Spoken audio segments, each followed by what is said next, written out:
कैसे बेटा? अपन जो बच्चों अपने रिवीजन क्लासेस में एटॉमिक स्ट्रक्चर में, जैसे हमने लास्ट लेक्चर में डिस्कस किया था इलेक्ट्रॉन, प्रोटॉन, न्यूट्रॉन के बारे में, जैसे अपना फर्स्ट लेक्चर था, फिर अपना जो कल जो लेक्चर हुआ था सेकंड लेक्चर, उसमें हमने इलेक्ट्रॉन, प्रोटॉन, न्यूट्रॉन के कुछ एक्स्ट्रा पॉइंट्स भी हमने डिस्कस किए थे। उसके बाद हमने बात की थी बेटा स्पेसिफिक चार्ज के बारे में, फिर अपने डिस्कस किया था एटॉमिक नंबर और मास नंबर, एटॉमिक मास, ये सब क्या होते हैं, कैसे होते हैं, क्लियर। और किसी एलिमेंट को रिप्रेजेंट करने का तरीका क्या होता है, और कोई भी स्पीशीज हमें दे दे, चाहे एटम हो, मॉलिक्यूल या आयन हो, उसमें इलेक्ट्रॉन, प्रोटॉन, न्यूट्रॉन का नंबर हमें कैसे कैलकुलेट करना है, ये ध्यान रखना है, क्लियर। क्योंकि जो बच्चों एक एक चीज जब तक बेसिक आपको नहीं पता होगा, कोई भी एग्जांपल आपको दे दे, उसमें इलेक्ट्रॉन कितना होगा, प्रोटॉन कितना होगा, न्यूट्रॉन कितना होगा, तो आगे तो करने की कोई चांस ही नहीं है क्वेश्चन को। तो लास्ट लेक्चर में एक एक चीज अपन डिस्कस करी थी बेटा, क्लियर। चलो बेटा आगे बात करते हैं। नेक्स्ट अपन डिस्कस करते हैं एटॉमिक स्पीशीज। क्या कहा? Atomic species. एटॉमिक स्पीशीज का मतलब क्या, या फिर जैसे सम इंपॉर्टेंट टर्म्स भी हम बोल देते हैं इसे। एटॉमिक स्पीशीज का मतलब क्या है बच्चों? देखो कई सारी स्पीशीज आपको देता है कि जैसे आइसोटोप क्या होते हैं, आइसोबार क्या होते हैं, आइसोस्टीयर्स क्या होते हैं, आइसोडाइफर्स क्या होते हैं, या फिर आइसो इलेक्ट्रॉनिक क्या होते हैं, या आइसो न्यूट्रॉनिक क्या होते हैं। ओके, आपको सिर्फ एग्जाम्पल देगा, उसमें बोलेगा इसका एग्जाम्पल कौन सा है, isoelectronic, isoneutronic, isodiapher, isostere, isotope, isobar, इसका कौन सा इसका एग्जाम्पल है। तो बच्चों कम से कम पहले कॉन्सेप्ट आपको ध्यान होना चाहिए, इसका मतलब क्या होता है। ओके, चलो बेटा वन बाय वन बात करते हैं। नंबर वन सबसे इंपॉर्टेंट जो इसमें होता है बेटा, आइसोटॉप्स। आइसोटॉप्स इसे बोलते हैं हिंदी में समस्थानिक। ओके, समस्थानिक। देखते हैं बच्चों आइसोटोप क्या होता है, समझना। आइसोटोप के क्या कहेंगे? एक ही एलिमेंट के डिफरेंट डिफरेंट एटम। मैंने क्या कहा? एक ही एलिमेंट के डिफरेंट डिफरेंट एटम या डिफरेंट फॉर्म्स, यानी एक ही तत्व के अलग अलग परमाणु या अलग अलग रूप, इनको आपस में क्या कहते हैं? आइसोटोप्स कहते हैं, समस्थानिक कहते हैं। ओके, ठीक है। फॉर एग्जांपल जैसे अपन क्या लेते हैं बेटा, अपन जैसे मैंगो लेते हैं बेटा दुकान पे, ठीक है, तो क्या होता है? लंगड़ा मैंगो, देसी मैंगो, ऐसा मैंगो, वैसा मैंगो, ये सब क्या है? आइसोटोप मान सकते हो आप। कैसे? अरे लंगड़े मैंगो से देसी मैंगो की अगर अपन बात करें, अरे अंग्रेजों समझते हो ना, लंगड़े मैंगो से देसी मैंगो की अगर अपन बात करें तो ऐसा है क्या मैंगो से एप्पल बन जाएगा? नहीं, मैंगो तो मैंगो ही है, उसकी अलग अलग फॉर्म है बेटा। आइसोटोप को अपन इजीली ऐसे समझ सकते हैं। ओके, तो अपन ने क्या कहा बच्चों, देखो एक ही एलिमेंट के लिए एक ही एलिमेंट की अलग अलग जो फॉर्म्स होगी उनको आपस में आइसोटोप बोलेंगे। ओके, अगर एलिमेंट वही है, एलिमेंट सेम है, तो एक बात तो श्योर है बेटा, जेड क्या होगा? सेम होगा। यस और नो? जेड मतलब एटॉमिक नंबर क्या होगा? सेम होगा बेटा, क्लियर। लेकिन अलग अलग फॉर्म है, अलग अलग फॉर्म है, तो ए क्या होगा, यानी मास नंबर क्या होगा? ये डिफरेंट होगा बेटा। क्या कहा? कौन सेम कौन डिफरेंट, बात समझ में आ गई? क्लियर। मैंने क्या कहा? एलिमेंट वही होगा, यानी जेड सेम होना चाहिए और ए क्या होना चाहिए? डिफरेंट होना चाहिए। अगर ऐसी कंडीशन है मतलब वो क्या है? आइसोटोप है आपस में, क्लियर। फॉर एग्जांपल बच्चों देखो, जैसे अपन बात करें हाइड्रोजन, क्लियर। हाइड्रोजन की बात करें तो हमें पता है बच्चों हाइड्रोजन कई सारी फॉर्म्स में होता है। जैसे क्या होता है? 1H1, 1H2 और 1H3, क्लियर। इसको अपन क्या बोलते हैं बेटा? प्रोटियम। अरे बोलते नहीं बोलते? प्रोटियम यानी पी से डिनोट करते हैं। ये क्या होता है बेटा? ड्यूटेरियम, क्लियर, नाम सुना होगा आपने, ड्यूटेरियम, ठीक है, इसे डी से डिनोट करते हैं। और ये क्या होता है बच्चों? ट्राइटियम। ट्राइटियम यानी इसे टी से भी डिनोट कर देते हैं, क्लियर। चलो बेटा देखते हैं इसमें जेड और ए के बारे में क्या कहता है। आपको याद है लास्ट लेक्चर में अपने डिस्कस किया था कि कोई भी एलिमेंट होता है उसमें जेड और ए को कैसे रिप्रेजेंट करना है। तो अपन ने क्या कहा था? एलिमेंट से पहले जो नंबर होता है वो उसका एटॉमिक नंबर होता है, और एलिमेंट के ऊपर जो नंबर लिखा हो गया वो उसका मास नंबर होगा। ओके, इसकी अगर अपन बात करें बच्चों तो क्या कहेंगे? आइसोटोप की बात करें तो देखो इसके लिए जेड कितना होगा? 1, इसके लिए जेड कितना? 1, इसके लिए जेड कितना होगा? 1, क्लियर। अगर मैं बात करूं बच्चों ए की अगर अपन बात करें तो ए के लिए क्या कह सकते हैं बच्चों? इसका ए कितना होगा? 1, ये कितना होगा? 2, और ये कितना होगा? 3 होगा। इसका मतलब हम देख सकते हैं तीनों जो स्पीशीज अपन ने लिखी है 1H1, 1H2 और 1H3, इनके लिए जेड सेम है या नहीं है? जेड सेम है। और ए डिफरेंट है या नहीं है? ए डिफरेंट है। इसका 1 है, इसका 2 है, इसका 3 है बच्चों, ठीक है। और यही अपन ने कहा था आइसोटोप क्या होगा? जेड सेम और ए डिफरेंट, क्लियर। और हमें पता है जेड अगर सेम है तो प्रोटॉन का नंबर सेम होगा नहीं होगा?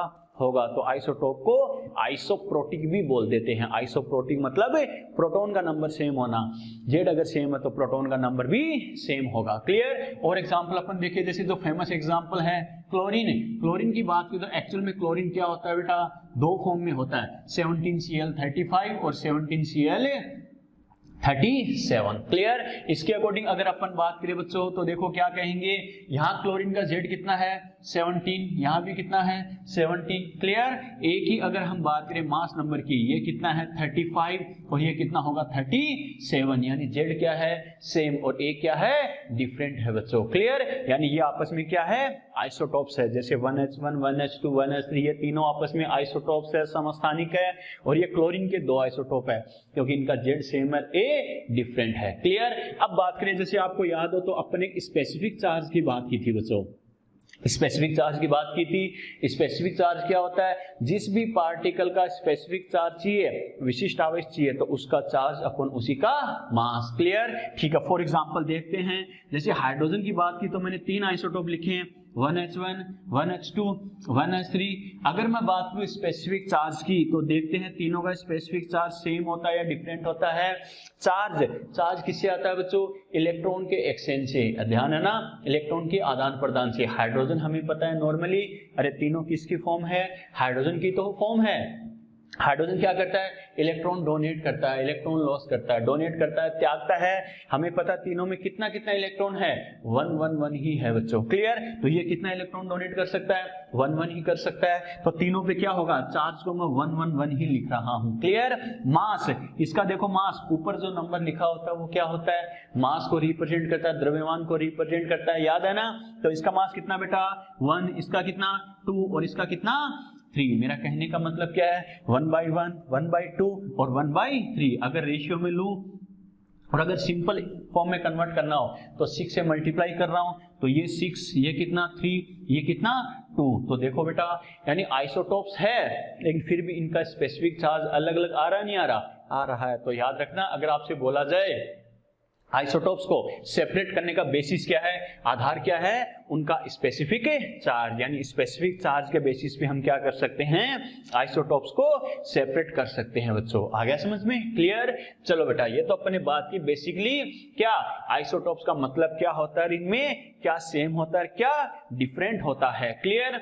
अब बच्चों दिमाग में क्वेश्चन आए, जैसे बच्चे के दिमाग में क्या कि सर नॉर्मली क्या होता है, आपने ये कहा था लास्ट लेक्चर में कि जो मास नंबर होता है वो प्रोटॉन न्यूट्रॉन का सम होता है। क्या कहा था, मास नंबर या द्रव्यमान संख्या, यानी क्या होता है, प्रोटॉन न्यूट्रॉन के कुल संख्या का योग होता है बच्चों, सम होता है। तो इसमें क्या कहेंगे, बच्चा कहेगा सर क्लोरीन की अगर अपन बात करें, क्लोरीन की बात करें तो अपन लिखते हैं Cl35.5 क्यों लिखते हैं, जबकि आपने कहा क्लोरीन की दो फॉर्म होती है, 17Cl35 और 17Cl37। तो सर यहाँ पे 35.5 क्यों लेते हैं अपन, वो इसलिए लेते हैं जो 35 और 37 होता है, Cl35 और Cl37 दोनों के मास का क्या होता है, एवरेज होता है। मैंने क्या कहा, दोनों के मास का एवरेज। तो मेरा स्टेटमेंट क्या है, अगर किसी एलिमेंट के एक से ज्यादा आइसोटोप है तो उस एलिमेंट का एटॉमिक मास उसके सभी आइसोटोप्स के एटॉमिक मास का एवरेज होगा। मैंने क्या कहा,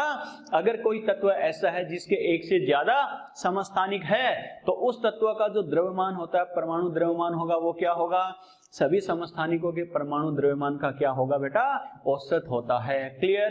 कैसे बच्चों समझना इस बात को, ये औसत हम कैसे कैलकुलेट कर सकते हैं, कैसे करना है। फॉर एग्जाम्पल एनी एलिमेंट, यानी मैं मानू बच्चों कोई भी एलिमेंट मान रहे हैं अपनी तरफ से, मान लो मैं ये बोलूं एलिमेंट Z, मैंने क्या माना है एलिमेंट, या W मान लो, कोई दिक्कत नहीं, कोई भी एलिमेंट आप मान सकते हो, एलिमेंट W समझने के लिए हमने माना है। ओके। अब ये मान रहा हूं इसकी 3 अलग अलग फॉर्म है, ठीक है। इसकी 3 अलग अलग फॉर्म कौन सी है, एक तो बच्चों देखो W तो हमने माना ही है। अगर ये W एक एलिमेंट के आइसोटोप है तो तीनों का Z सेम होगा या नहीं होगा, Z सेम होगा, तो मैं तीनों को Z ही लिख रहा हूं। क्लियर।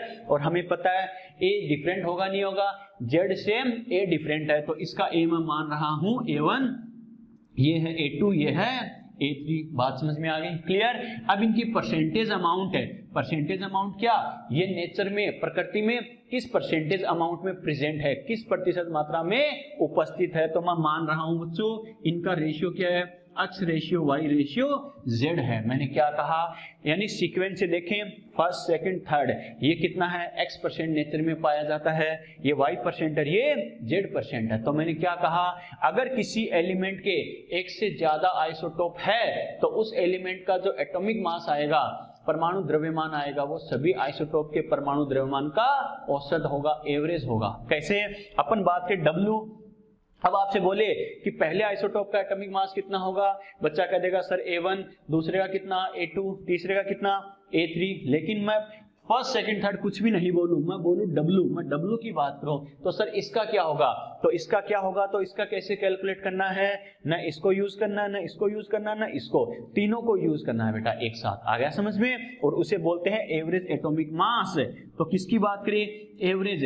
एवरेज कैलकुलेट करने का तरीका क्या है बेटा, A1x plus A2y plus A3z upon क्या करेंगे, x plus Y plus Z. ये हमारे पास क्या आ जाएगा, जो एलिमेंट अपना W था, तत्व W था, उसका क्या आ जाएगा, एवरेज एटॉमिक मास आ जाएगा, यानी औसत परमाणु द्रव्यमान आ जाएगा। क्लियर, ठीक है बेटा। तो क्या कहेंगे, A1x, A2y और A3z। यहाँ A1, A2, A3 का मतलब ध्यान है ना, जितने आइसोटोप होंगे, जितने समस्थानिक होंगे, उनका सीक्वेंस से परमाणु द्रव्यमान, और x, y, z का मतलब क्या है, इनकी परसेंटेज अमाउंट, इनकी प्रतिशत मात्रा जितनी बोली जाए।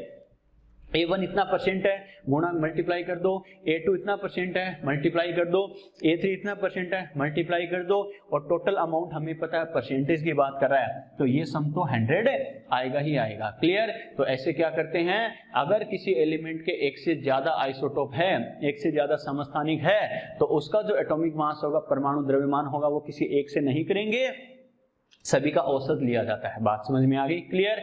और एक ट्रिक दिमाग में जरूर सेट रखना बेटा, क्या, एलिमेंट का जो एवरेज एटॉमिक मास आता है, औसत परमाणु द्रव्यमान आता है, वो क्या होगा, जिसकी परसेंटेज अमाउंट सबसे ज्यादा होती है, उसके नियरेस्ट होगा, उसके नजदीकतम होगा। ओके, आप कहोगे सर कैसे, तो नॉर्मली जैसे अपने बात की क्लोरीन के, हमें पता है 2 आइसोटोप होते हैं, 17Cl35, 17Cl37। तो एक्चुअल में क्या होता है, जो 35 वाला वो नेचर में 75% होता है, और ये होता है बेटा 25%, यानी ज्यादा कौन सा है, Cl35 या Cl37, Cl35 ज्यादा है, तो क्या होगा, इसके नियरेस्ट होगा। और हमें पता है दोनों का एवरेज कितना आता है, 35.5 लेते हैं। बात समझ में आ गई, क्लियर। बच्चा कहेगा सर हाइड्रोजन के भी तो 3 होते हैं, 1s1, 1h2, 1s3। अपन ने लिखा हाइड्रोजन के 3 आइसोटोप है, 1s1, 1s2, 1s3। तो सर हाइड्रोजन का परमाणु द्रव्यमान, एटॉमिक मास अपन 1 क्यों लेते हैं, एक्चुअल में इसका रीजन क्या है बेटा, इन तीनों का एवरेज लेते हैं, एवरेज लेते हैं तो वो एग्जैक्ट तो कितना आता है, 1.008 आता है। क्यों, क्योंकि सबसे ज्यादा जो होता है बेटा 95% क्या आता है, 1h1 ही आता है। समझ में आ गया, यानी ये नेचर में सबसे ज्यादा पाया जाता है, तो एवरेज वाला होगा वो क्या होगा, इसके नियरेस्ट होगा, तो 1.008 आता है एग्जैक्ट, इन तीनों का एवरेज लेने पर। आ गया समझ में, क्लियर। तो ये अपने बात की बच्चों, आइसोटोप क्या होता है, कैसे होता है, समझ में आ गया, क्लियर, यस और नो। चलो बेटा, आइसोटोप के बाद अपन बात करते हैं बच्चों आइसोबार। आइसोबार्स, इसे बोलते हैं बच्चों समभारिक। क्या बोलते हैं इसे, समभारिक। ओके, ठीक है बच्चों, आइसोबार्स। अभी जैसे अपने आइसोटोप पढ़ा था, उसका क्या होता है, अपोजिट होता है। अपोजिट कैसे होता है, आइसोटोप के लिए अपने क्या कहा बच्चों, जेड तो सेम होगा और ए क्या होता है, डिफरेंट होता है। शॉर्ट में मैं बोल रहा हूं, जेड क्या होता है, ए क्या होता है, ध्यान है ना। जेड यानी उसका एटॉमिक नंबर, परमाणु क्रमांक, ए मतलब क्या, मास नंबर, द्रव्यमान संख्या। क्लियर। तो क्या बोलेंगे, आइसोटोप में क्या कहा, जेड सेम ए डिफरेंट। इसमें क्या होगा बच्चों, ए क्या होगा, सेम। और जो जेड होता है, जेड क्या होगा बच्चों, ये डिफरेंट होता है बेटा। बात समझ में आ गई, क्लियर। तो अगर ऐसी कंडीशन है, मतलब वो क्या है, आइसोबार है। ओके, आप कहोगे सर कैसे, तो फॉर एग्जांपल जैसे मैं ये लिखूं बेटा, अपन को जैसे ये दे दिया 1s3 एंड 2He3 बेटा, क्लियर। या फिर हमें दे दिया फॉर एग्जांपल, एक एग्जांपल जैसे हमें और बोल दे 6 कार्बन 14 एंड 7 नाइट्रोजन 14, तो हमें बोला जाए, हमें पूछे इनमें से कौन से आइसोबार का एग्जांपल है, फर्स्ट या सेकंड। तो कैसे देखना है, तो पहले बच्चे को ये तो पता होना चाहिए आइसोबार होता क्या है। आइसोबार क्या होता है, ए सेम और जेड डिफरेंट। देखते हैं बच्चों मैच करके कैसे करना है। और लास्ट लेक्चर में इसीलिए मैंने बताया था इलेक्ट्रॉन, प्रोटॉन, न्यूट्रॉन, जेड और ए ये सब कैसे कैलकुलेट करना है। जेड की बात करें, यहाँ जो नंबर लिखा होगा वो जेड होगा, इसका कितना 1, इसका कितना 2, ठीक है बेटा। तो क्या करेंगे, इसका जेड 1 आ गया, इसका जेड 2 आ गया। अब बात करें ए को अगर हम श्योर करें बेटा, इसका ए कितना है 3, इसका ए कितना है 3, इसका मतलब ए सेम आ रहा नहीं आ रहा, आ रहा है, जेड क्या आ रहा है डिफरेंट आ रहा है। यही तो क्या है आइसोबार की कंडीशन है, मतलब ये आइसोबार का एग्जांपल है, क्लियर। इसमें देखते हैं बच्चों, श्योर कर लो, जेड की बात करूं कितना 6, इसका कितना 7, क्लियर। ए की बात करें बेटा, ये कितना 14, ये कितना 14, यानी आइसोबार वाली कंडीशन आ रही नहीं आ रही, आ रही है, मतलब ये किसका एग्जांपल है बच्चों, आइसोबार का एग्जांपल है, क्लियर। बात समझ में आ गई। चलो बेटा, एक प्रॉपर्टी हमें क्या पूछता है बच्चों, आइसोस्टेयर्स। क्या कहा, आइसोस्टेयर्स, हिंदी में भी इसे आइसोस्टेयर्स ही कहते हैं, ओके। ये क्या होता है बच्चों समझना, आइसोस्टेयर में क्या होगा, वो मॉलिक्यूल, क्या कहा, वो मॉलिक्यूल जिसमें क्या होगा, एटम का नंबर, परमाणु की संख्या बराबर हो, और क्या हो, इलेक्ट्रॉन का नंबर, इलेक्ट्रॉन की संख्या बराबर हो। क्या कहा, फिर सुन लेना, आइसोस्टेयर क्या होते हैं बेटा, वे मॉलिक्यूल जिनमें एटम का नंबर और इलेक्ट्रॉन का नंबर ये बराबर हो, वो क्या होंगे, आपस में आइसोस्टेयर होते हैं। इसका मतलब मुझे दिमाग में क्या सेट रखना है बेटा, number of atoms, number of atoms यानी परमाणुओं की संख्या, एंड नंबर ऑफ इलेक्ट्रॉन्स यानी इलेक्ट्रॉन की संख्या, ये क्या होगी, अगर सेम होगी तो वो क्या होगा, आइसोस्टेयर होगा, ओके। लेकिन हमें ये नहीं पूछेगा एलकेजी यूकेजी के बच्चों की तरह आइसोस्टेयर क्या होता है, हमें एग्जाम्पल देके पूछेगा, कई सारे एग्जाम्पल देके आइसोस्टेयर इनमें से कौन सा है, तो पता होना चाहिए आइसोस्टेयर का मतलब क्या है, एटम का नंबर, परमाणु की संख्या और इलेक्ट्रॉन की संख्या, ये अगर बराबर है मतलब वो क्या है, आइसोस्टेयर है, ओके। फॉर एग्जांपल कैसे, जैसे हमें 2-3 एग्जांपल दे दे, हमें दे दे CO2 एंड N2O, ठीक है। एक एग्जांपल हमें क्या दे रखा है बच्चों, जैसे मान लो ये दे दे कैल्शियम ऑक्साइड और दे दे बेटा पोटेशियम फ्लोराइड, हमें ये दे दे बच्चों। इसके अकॉर्डिंग अगर हम बात करें तो देखते हैं कौन सा आइसोस्टेयर है, कौन सा नहीं है। तो आइसोस्टेयर के लिए कंडीशन ध्यान होनी चाहिए, 2 कंडीशन कौन सी, एटम का नंबर और इलेक्ट्रॉन का नंबर, अगर दोनों सेम आ रहे हैं मतलब वो आइसोस्टेयर होगा। देखते हैं बेटा, श्योर करते हैं। एटम के नंबर की बात करूं, परमाणु की संख्या की बात करूं, तो देखते हैं CO2 लिखा है बेटा, इसमें 1 कार्बन है 2 ऑक्सीजन है, इसका मतलब टोटल कितने एटम हो गए बेटा, 1 कार्बन 2 ऑक्सीजन, मतलब कितने एटम हो गए 3, क्लियर। 2 नाइट्रोजन हो गए और 1 ऑक्सीजन हो गया, कितने हो गए 3। एटम का नंबर, परमाणु की संख्या बराबर है या नहीं है, इसका मतलब ये आइसोस्टेयर हुआ नहीं हुआ, अभी कोई श्योर नहीं है। दोनों कंडीशन पूरी होनी चाहिए, क्या, एटम का नंबर और इलेक्ट्रॉन का नंबर दोनों अगर सेम है तो ही ये आइसोस्टेयर होगा, अदरवाइज नहीं होगा। तो दूसरी कंडीशन और चेक करते हैं बेटा, इलेक्ट्रॉन का नंबर सेम है या नहीं है। तो देखते हैं बच्चों, लास्ट लेक्चर में एक एक चीज अपन ने डिस्कस करी थी, इलेक्ट्रॉन, प्रोटॉन, न्यूट्रॉन का नंबर, ये भी आपको आइडिया होना चाहिए कैसे कैलकुलेट करना है। बात करें कार्बन, अरे कार्बन हमें पता है एटॉमिक नंबर कितना होता है 6, और हमें पता न्यूट्रल फॉर्म में है तो एटॉमिक नंबर 6 है, तो इलेक्ट्रॉन भी 6, यानी कार्बन में 6 हो गई। ऑक्सीजन की बात करें, ऑक्सीजन में कितने होते हैं बेटा 8, क्लियर। 1 ऑक्सीजन में 8 होते हैं, ऑक्सीजन के कितने एटम हैं 2, तो multiply by 2, 8 multiply by 2 16, 16 plus 6 यानी कितने हो गए 22, क्लियर। इसमें इलेक्ट्रॉन चेक करिए बेटा, 1 नाइट्रोजन में कितने होते हैं 7, कितने एटम है 2, प्लस ऑक्सीजन में कितने होते हैं 8, 7 मल्टीप्लाई बाई 2 कितना 14, 14 प्लस 8 यानी कितना हो गया 22। इसका मतलब है इसमें देखो बेटा एटम कितने हैं 3, इसमें कितने एटम 3, एटम का नंबर बराबर है या नहीं है। इलेक्ट्रॉन का नंबर कितना है बेटा 22, इलेक्ट्रॉन का नंबर कितना है 22, यानी एटम का नंबर इलेक्ट्रॉन का नंबर दोनों बराबर है, मतलब ये आइसोस्टेयर का एग्जांपल है। बात समझ में आ गई, क्लियर। इसकी बात करें बच्चों, देखते हैं इसमें कंडीशन मैच होती है क्या। पहली कंडीशन क्या है, एटम का नंबर, देखो कैल्शियम 1 एटम है, ऑक्सीजन कितना है 1 प्लस 1 कितने 2, शाबाश, याद है ना, ठीक है बेटा, ये 2 हो गया। इसमें बात करें 1 पोटेशियम 1 फ्लोरीन कितना हो गया 2 एटम का नंबर बराबर होते ही ये आइसोस्टेयर हो जाएगा क्या? नहीं बेटा, दोनों कंडीशन फुलफिल होनी चाहिए। क्या? इलेक्ट्रॉन को और श्योर करो। कैल्शियम एटॉमिक नंबर कितना? 20, तो हमें पता है इलेक्ट्रॉन का नंबर भी 20। ऑक्सीजन कितना? 8, यानी कितने आ गए? 28। क्लियर? ठीक है बेटा। बात करें पोटेशियम, एटॉमिक नंबर कितना? 19। मैंने क्या कहा था, याद है ना? जब तक कोई आवेश ना हो, चार्ज ना हो प्लस माइनस, तब तक क्या होगा?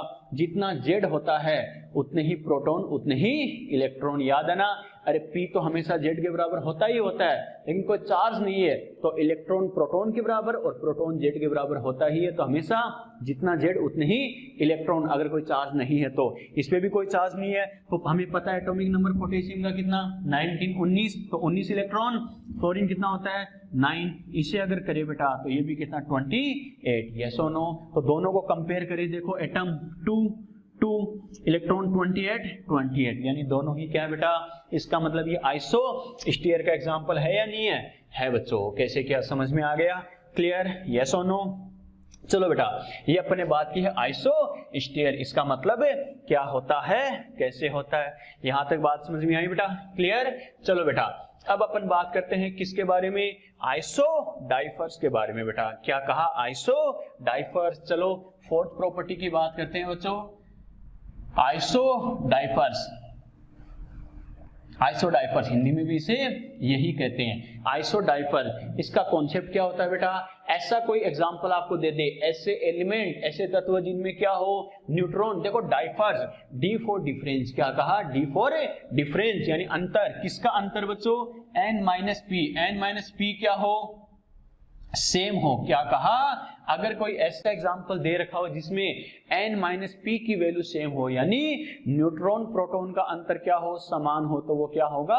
आइसोडाइफर होगा। और अगर न्यूट्रॉन प्रोटॉन का अंतर बराबर नहीं है, सेम नहीं है, समान नहीं है, तो वो आइसोडाइफर नहीं होगा। क्लियर? देखते हैं बच्चों, फॉर एग्जांपल हमें जैसे कोई एग्जांपल दे दे, हमें श्योर करना हो ये आइसोडाइफर है या नहीं है, तो देखते हैं बच्चों कैसे करना है, क्या करना समझना।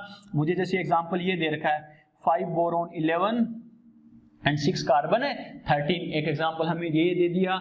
एक एग्जांपल मुझे क्या दे रखा है? दूसरा एग्जांपल मुझे ये दे रखा है, जैसे 7 नाइट्रोजन 15 एंड 9 फ्लोरीन 19। ओके, देखते हैं बच्चों, श्योर करते हैं इसमें से कौन सा आइसोडाइफर, ये होगा या ये होगा। तो मैंने क्या कहा? आइसोडाइफर में चेक क्या करना है हमें? न्यूट्रॉन प्रोटॉन का डिफरेंस। न्यूट्रॉन प्रोटॉन का अंतर अगर सेम आ रहा है, मतलब वो क्या होगा? आइसोडाइफर होगा। और न्यूट्रॉन प्रोटॉन कैसे कैलकुलेट करनी है, लास्ट लेक्चर में डिस्कस किया था, याद है ना? प्रोटॉन किसके बराबर होगा बच्चों? प्रोटॉन के लिए तो अपन ने क्या कहा था? जेड के बराबर। और न्यूट्रॉन क्या होगा? A-Z। अरे याद है ना? तो प्रोटॉन की बात करें बच्चों, देखो जेड कितना है? 5, तो प्रोटॉन कितने? 5। यहाँ कितना? 6। बात समझ में आ गई? न्यूट्रॉन की अगर मैं बात करूं, न्यूट्रॉन कैसे करेंगे? A-Z। तो देखो 11 - 5 कितना हो गया बेटा? 6। 13 - 6 कितना हो गया? 7। बात समझ में आ गई? क्लियर? अब क्या करें? इन दोनों का डिफरेंस करके देखिए। n-p की वैल्यू देखो, n कितना आ रहा है? 6, p कितना आ रहा है? 5। डिफरेंस कर देंगे, 6 - 5 मतलब कितना आएगा बच्चों? 1। यहाँ देखो n कितना है? 7 - 6 कितना आएगा? 1। मतलब न्यूट्रॉन प्रोटॉन का डिफरेंस 1 और 1 सेम आ रहा नहीं आ रहा? आ रहा। मतलब ये क्या है? आइसोडाइफर का एग्जाम्पल है। क्लियर? दूसरे में श्योर करो बेटा। क्या? अगर मैं प्रोटॉन को श्योर करूं, तो प्रोटॉन को श्योर करूं तो कैसे? हमें पता है यहाँ जो नंबर होगा Z, ये प्रोटॉन का नंबर है, तो प्रोटॉन कितने? 7, ये कितने? 9। क्लियर? अगर बात करूं बेटा न्यूट्रॉन कैसे करना है? A-Z। इसका A कितना है? 15। Z कितना है? 7, तो कितना हो गया बेटा? 8 हो गया। इसके देखो 19 और 9 कितना हो गया? 10। यस और नो? अरे बात समझ में आ रही है ना? क्लियर? तो क्या करेंगे? n-p की अगर हम बात करें बच्चों, तो क्या करेंगे? 8 - 7 यानी कितना आएगा? 1। ये कितना आएगा बेटा? 10 - 9 कितना आएगा? 1। तो देखो बच्चों क्या होगा? n-p, न्यूट्रॉन प्रोटॉन का डिफरेंस कितना? 1। यहाँ कितना? 1। यानी इक्वल है या नहीं है? इक्वल है। यानी ये किसके एग्जाम्पल है? ये आइसोडाइफर के एग्जाम्पल है। समझ में आया बच्चों कैसे किया? यस और नो? क्लियर? चलो बेटा, तो ये अपने बात की आइसोडाइफर्स की क्या मतलब होता है, कैसे होता है। क्लियर? यहां तक बात ठीक है बच्चों? चलो बेटा आगे बात करते हैं जो सबसे इंपॉर्टेंट होता है, आइसो इलेक्ट्रॉनिक क्या कहा, iso electronic species, iso electronic species यानी सम इलेक्ट्रॉनिक स्पीशीज। ये इंपॉर्टेंट इसलिए है क्योंकि एग्जाम में सबसे ज्यादा यही पूछा जाता है बेटा। पीरियडिक टेबल में भी कई जगह बेटा इसके क्वेश्चन आपको मिलेंगे, और जो कॉन्सेप्ट हमें पता है 2 चैप्टर में कॉमन होता है, तो या तो इस चैप्टर में से आ जाए चाहे उस चैप्टर में से आ जाए, उसके आने के चांसेस अपने आप डबल हो जाते हैं। तो एग्जाम में हर 2-3 साल से नीट और जेईई में बार बार पूछा जाता है इनमें से कौन सा आइसो इलेक्ट्रॉनिक का एग्जाम्पल है। देखो बेटा समझना कॉन्सेप्ट क्या होता है। आइसो, आइसो का आइसो इन वर्डिंग का मतलब क्या होता है, सेम। इलेक्ट्रॉनिक मतलब किसकी बात कर रहा है, इलेक्ट्रॉन का नंबर। तो काम खत्म। क्या होगा बच्चों, यानी चाहे एटम हो, मॉलिक्यूल हो या आयन हो, ये क्या होते हैं तो ध्यान है ना। तो सिंगल एलिमेंट है एटम, मोर देन 1 एटम्स है तो वो मॉलिक्यूल, और कोई प्लस माइनस चार्ज है मतलब वो क्या है, आयन हो गया बेटा। बात समझ में आ गई। तो चाहे एटम हो, मॉलिक्यूल हो या आयन हो बेटा, क्या अगर इलेक्ट्रॉन का नंबर सेम है मतलब वो आइसो इलेक्ट्रॉनिक स्पीशीज का एग्जांपल होगा। क्लियर। फॉर एग्जांपल तो पहली बात तो क्या करेंगे, नंबर ऑफ इलेक्ट्रॉन, इसमें हमें दिमाग में क्या रखना है, इलेक्ट्रॉन का नंबर क्या होगा, सेम होगा। अगर ऐसी कंडीशन है तो वो क्या होगा, आइसो इलेक्ट्रॉनिक का एग्जांपल होगा। क्लियर। चलो बेटा फॉर एग्जांपल जैसे अपन देखिए O-2 या फिर आपसे बोल दे Na+। क्लियर। एक एग्जांपल जैसे हमें ये दे दिया, ये श्योर करते हैं आइसो इलेक्ट्रॉनिक का एग्जांपल है या नहीं है। तो इसमें क्या करेंगे, इलेक्ट्रॉन का नंबर चेक करना है। तो बच्चों देखो कैसे करेंगे, मैंने क्या कहा था कल चेक करने का तरीका बताया था लास्ट लेक्चर में। -2 को एक बार भूल जाओ, फिर वापस याद भी करना है। रे ओनली ऑक्सीजन होता तो ऑक्सीजन का एटॉमिक नंबर कितना होता है, 8। इसका मतलब अगर ओनली ऑक्सीजन होता, प्लस माइनस कुछ नहीं होता, तो एटॉमिक नंबर 8, तो इलेक्ट्रॉन भी 8। -2 बोला है मतलब क्या कर रहा है, 2 इलेक्ट्रॉन गेन कर रहा है। मैंने क्या कहा था, माइनस का मतलब क्या होता है, इलेक्ट्रॉन गेन करना। आ गया समझ में, माइनस चार्ज तभी तो आता है। माइनस की वैल्यू कितनी है, -2 मतलब 2 इलेक्ट्रॉन गेन कर रहा है। तो 8 तो खुद के पास थे, 2 गेन कर रहा है मतलब कितनी हो गई, 10। क्लियर, टोटल 10 हो गए ना। सोडियम की बात करें, इस प्लस को भूल जाओ बेटा, ओनली सोडियम होता तो एटॉमिक नंबर कितना, 11। तो इलेक्ट्रॉन भी कितने, 11।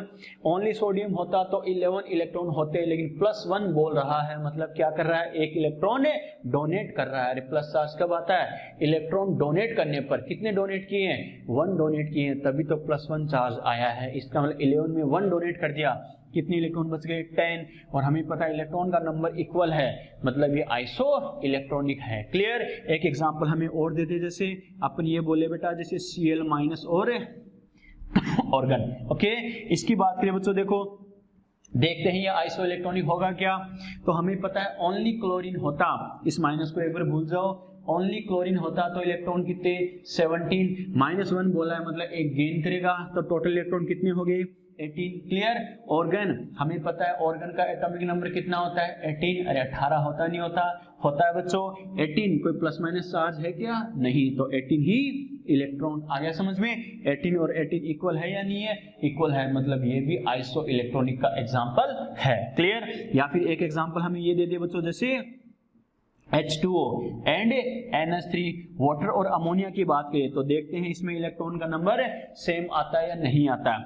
हाइड्रोजन की बात करें, एक हाइड्रोजन एटम में कितने इलेक्ट्रॉन होते हैं बच्चों, 1। तो एक में 1 हो गया, कितने एटम है से, 2, तो मल्टीप्लाई 2 कर दो। फिर ऑक्सीजन, ऑक्सीजन का एक एटम है, कितने इलेक्ट्रॉन होते हैं, 8 होते हैं, तो 2 + 8 कितने इलेक्ट्रॉन हो गए टोटल, 10। बात समझ में आ गई। Ammonia NH3, nitrogen atomic number कितना बेटा, 7। तो इलेक्ट्रॉन भी कितने, 7 प्लस सम करते जाओ, योग करते जाओ। एक हाइड्रोजन में कितना, 1, तो 3 में कितने, 3, टोटल कितने हो गई, 10। इलेक्ट्रॉन का नंबर सेम है या नहीं है, सेम है, मतलब ये भी क्या है, आइसो इलेक्ट्रॉनिक का एग्जांपल है। समझ में आया बच्चों, क्लियर। ठीक है बेटा, लास्ट में क्या पूछता है बच्चों, आइसो न्यूट्रॉनिक, आइसो न्यूट्रॉनिक, और इसको क्या बोलता है बच्चों, आइसोटोन्स भी बोल देता है इसे, आइसोटोन्स। ओके ठीक है, आइसोटोन। और सबसे ज्यादा यही वर्ड देगा बच्चों, क्यों, क्योंकि अगर आइसो न्यूट्रॉनिक बोला है तो एलकेजी यूकेजी का बच्चा भी आइडिया लगा लेगा। आइसो का आइसो मतलब सेम, न्यूट्रॉनिक मतलब न्यूट्रॉन का नंबर संख्या। लेकिन आपको जानबूझ के क्या देगा, आइसोटोन्स, सम न्यूट्रॉनिक या फिर आइसोटोन्स। ओके, तो इस वर्ड का थोड़ा सा ध्यान रखना। ओके बच्चों, नाम से पता चल रहा है आइसो न्यूट्रॉनिक, न्यूट्रॉन का नंबर यानी क्या कहेंगे, नंबर ऑफ न्यूट्रॉन अगर ऐसे एलिमेंट आपको दे रखे हैं जिसमें क्या हो, न्यूट्रॉन का नंबर सेम हो, मतलब वो क्या होगा, आइसोन्यूट्रॉनिक का एग्जांपल होगा, आइसोटोन्स का एग्जांपल होगा। फॉर एग्जांपल हमें ये लिखे बेटा, जैसे 1s3 एंड 2He4, क्या कहा, 1s3 एंड 2He4। आपसे बोले ये आइसोन्यूट्रॉनिक है क्या तो सबसे पहले श्योर करो न्यूट्रॉन का नंबर सेम है या नहीं है। अगर न्यूट्रॉन का नंबर सेम है तो क्या होगा, वो आइसोन्यूट्रॉनिक होगा। न्यूट्रॉन का नंबर कैसे करना है, a माइनस जेड, ए कितना है बेटा 3, जेड कितना है 1, तो 3 माइनस 1 कितना हो जाएगा 2 न्यूट्रॉन। क्लियर, इसमें कितने न्यूट्रॉन होंगे, 4 माइनस 2 मतलब कितना होगा 2। अरे न्यूट्रॉन का नंबर सेम है या नहीं है, न्यूट्रॉन का नंबर सेम है, मतलब ये आइसो न्यूट्रॉनिक है। क्लियर, एक एग्जांपल हमें ये दे दे बेटा, जैसे 19 पोटेशियम 39 एंड दे दे साथ में 20 कैल्शियम 40। ये एग्जांपल अगर हमें दे दे तो न्यूट्रॉन के नंबर की बात करें, हमें पता है न्यूट्रॉन का नंबर क्या होता है, a माइनस जेड। इसका a कितना है 39 और z कितना है 19, तो कितना बच गया बेटा 20। क्लियर, ठीक है। इसकी बात करें, a कितना है 40, z कितना है 20, तो कितना बच गया 20 बच गया। न्यूट्रॉन का नंबर सेम है या नहीं है, सेम है बच्चों। इसका मतलब ये भी आइसोन्यूट्रॉनिक का एग्जांपल है या नहीं है, एग्जांपल है बेटा। बात समझ में आई, तो ये मैंने बात की है बेटा क्या, एटॉमिक स्पीशीज। एटॉमिक स्पीशीज आपको सीधा एग्जांपल देके पूछेगा, अपने जो दो दो चार चार एग्जाम्पल लिखे जरूरी नहीं यही एग्जाम्पल दे, एग्जाम्पल नहीं रटना है, पहले कॉन्सेप्ट दिमाग में सेट रखना है बस। और ये अपने आधे घंटे में काम किया, उसको 2 मिनट में दिमाग में थोड़ा समराइज होना चाहिए। मतलब क्या है, सबसे पहले क्या पढ़ा, isotope, Z same a different, काम खत्म। आइसोबार, ए सेम जेड डिफरेंट, काम खत्म। आइसोस्टीयर, ऐसे मॉलिक्यूल जिनमें एटम और इलेक्ट्रॉन का नंबर सेम हो, आइसोस्टीयर। आइसोडाइफर, ऐसे एलिमेंट जिनमें न्यूट्रॉन और प्रोटॉन का अंतर डिफरेंस सेम हो, आइसोडाइफर। आइसो इलेक्ट्रॉनिक, चाहे एटम हो, देखो बेटा जैसे ये मान लो एटम की फॉर्म में दे दिया, मॉलिक्यूल हो, ये मैंने मॉलिक्यूल दे दिए, कई सारे एटम्स मिलकर मॉलिक्यूल बनाते हैं। और आयन, मैंने कहा चार्ज हो, प्लस माइनस कुछ भी हो, वो सारे क्या होते हैं, आयन होते हैं। तो चाहे एटम हो, मॉलिक्यूल हो, चाहे आयन हो, अगर इलेक्ट्रॉन का नंबर सेम है तो वो क्या होगा, आइसो इलेक्ट्रॉनिक। क्लियर, और ऐसे एलिमेंट जिनमें न्यूट्रॉन का नंबर सेम हो वो क्या होगा, आइसो न्यूट्रॉनिक या आइसोटोन्स। क्लियर, चलो बेटा ये 6 स्पीशीज हमने समझी है एटॉमिक स्पीशीज। इनमें कोई डाउट है क्या, यस और नो, फटाफट बताओ। यहां तक कोई डाउट, यहां तक कोई डाउट?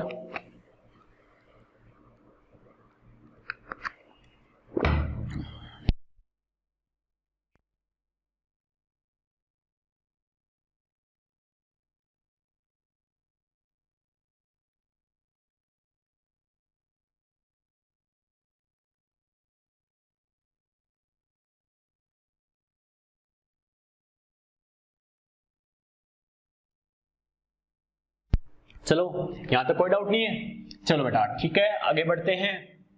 तो ये तो अपने किसकी बात की बच्चों, एटॉमिक स्पीशीज में हमें अलग अलग पूछे कौन सा किसका एग्जाम्पल है, कौन सा क्या है, तो हमें कैसे करना है, क्या करना है, समझ में आ गया।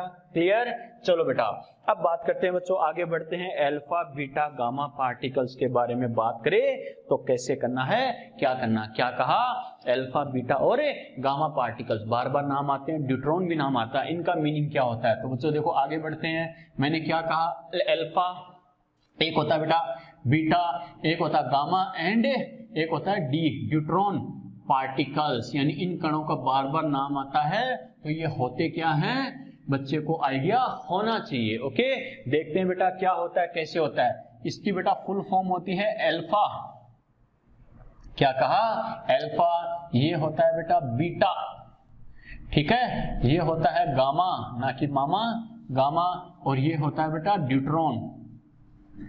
ये शॉर्ट फॉर्म अपने लिखिए, अल्फा बीटा गामा और ड्यूट्रॉन। देखते हैं बच्चों क्या होता है, कैसे होता है। सबसे पहले बात करें बच्चों, देखो अल्फा पार्टिकल की अगर अपन बात करें, अल्फा पार्टिकल क्या होता है, कैसे होता है। सबसे पहले मैं बात किसकी कर रहा हूं, अल्फा पार्टिकल की बात कर रहा हूं।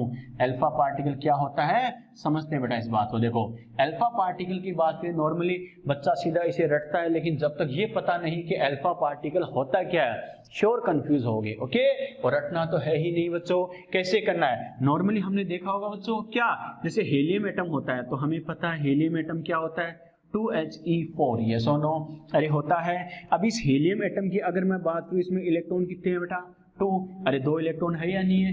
यहाँ जो नंबर होता है वो क्या होता है? Z। और इलेक्ट्रॉन प्रोटॉन का नंबर इसके बराबर होगा नहीं होगा? होगा। तो इलेक्ट्रॉन कितने? 2। प्रोटॉन कितने हो गए बेटा? 2। न्यूट्रॉन कितने हो गए? अरे 4 - 2 कितने हो गए? 2। ये मेरे पास क्या आ गए? इसमें इलेक्ट्रॉन प्रोटॉन न्यूट्रॉन का नंबर। ये तो क्या है? Helium atom. क्या कहा? हीलियम एटम बोलते हैं। क्लियर? अब हमें पता जो एक्सचेंज होता है वो किसका होता है? इलेक्ट्रॉन का होता है, प्रोटॉन का होता है, न्यूट्रॉन का। इलेक्ट्रॉन का एक्सचेंज होता है। तो अगर ये हीलियम अपने दोनों इलेक्ट्रॉन डोनेट कर दे, -2 इलेक्ट्रॉन का मतलब क्या? E- मतलब इलेक्ट्रॉन होता है, 2 इलेक्ट्रॉन है तो 2E- लिखा, माइनस इसमें से लॉस होगा, ये डोनेट करेगा। क्लियर? तो अगर ये हीलियम एटम अगर अपने दोनों इलेक्ट्रॉन डोनेट कर दे तो चार्ज कितना आएगा? +2। यस और नो? तो ये बताओ इसमें इलेक्ट्रॉन कितने हो गए बेटा? 0। प्रोटॉन कितने हो गए? 2। न्यूट्रॉन कितने हो गए? 2। अरे सीधी सी बात है, प्रोटॉन न्यूट्रॉन तो अभी भी बच्चों सेम टू सेम है या नहीं है? डोनेट किसको किया? त्यागा किसको है? इलेक्ट्रॉन को। तो इलेक्ट्रॉन 2 थे, दोनों इलेक्ट्रॉन चले गए, तो अब इलेक्ट्रॉन कितना हो गया? 0 हो गया। क्लियर? ठीक है बेटा। अब बात करें बच्चों इसके अकॉर्डिंग, अब हमें पता है इसमें 2 इलेक्ट्रॉन थे, दोनों इलेक्ट्रॉन चले गए, तो इसको क्या बोलेंगे? हीलियम न्यूक्लियस बोला जाता है, हीलियम नाभिक बोला जाता है। आप कहोगे सर क्यों? तो हमें पता है हीलियम की बात करें, ये न्यूक्लियस है, इसमें 2 ही इलेक्ट्रॉन होते हैं, और 2 इलेक्ट्रॉन किस में आ जाते हैं? पहली सेल, फर्स्ट सेल में, पहली कक्षा में आ जाते हैं। अगर दोनों इलेक्ट्रॉन डोनेट कर दे तो कोई सेल बची है क्या? अरे सीधी सी बात है, कोश या कक्षा किसके लिए होती है? इलेक्ट्रॉन के लिए। सीधी सी बात है, क्लास में जो बेंचेस लगाई जाती है वो किसके लिए? स्टूडेंट के लिए। अगर क्लास में स्टूडेंट ही नहीं है तो बेंचेस का क्या करेंगे? बात समझ में आ रही है? वही बात है, ये जो कोश या कक्षा, सेल या ऑर्बिट होता है किसके लिए? इलेक्ट्रॉन के लिए होता है। इलेक्ट्रॉन का नंबर ही अगर 0 हो गया तो कोई सेल या ऑर्बिट होगा क्या? नहीं। तो ओनली क्या बच गया? प्रोटॉन न्यूट्रॉन बच गए। देखो बेटा, और प्रोटॉन न्यूट्रॉन किस में होते हैं? न्यूक्लियस में। तो इसका बोला जाता है हीलियम न्यूक्लियस। आ गया समझ में? क्लियर? और हीलियम न्यूक्लियस इसी को बोला जाता है बेटा क्या? Alpha particle. इसी को नाम दिया गया है। क्या कहा? अल्फा पार्टिकल्स या अल्फा पार्टिकल। बात समझ में आ गई? अल्फा कण। तो अल्फा कण क्या होता है बेटा? समझ में आया? 2He4 यानी क्या? बाई पॉजिटिव, डबल चार्ज वाला बाई पॉजिटिव अल्फा पार्टिकल होता है बेटा। बाई पॉजिटिव हीलियम न्यूक्लियस होगा, इसको ही अल्फा पार्टिकल बोला जाता है। क्लियर? अब आपसे पूछे इसमें क्वेश्चन क्या पूछेगा? पहली बात तो इसका चार्ज क्या होता है और इसका मास क्या होता है बेटा। देखो अच्छे से समझना। अगर अपन बात करें चार्ज और मास की तो मैं ये लिखूं बेटा Q अल्फा। Q अल्फा अपन ने क्या कहा था? चार्ज को हम किससे रिप्रेजेंट करते हैं? Q से। अल्फा की बात करें तो मैंने लिखा है Q alpha. Okay, Q alpha की अगर मैं बात करूं बच्चों तो देखो क्या करेंगे यहाँ से? Q अल्फा मतलब क्या?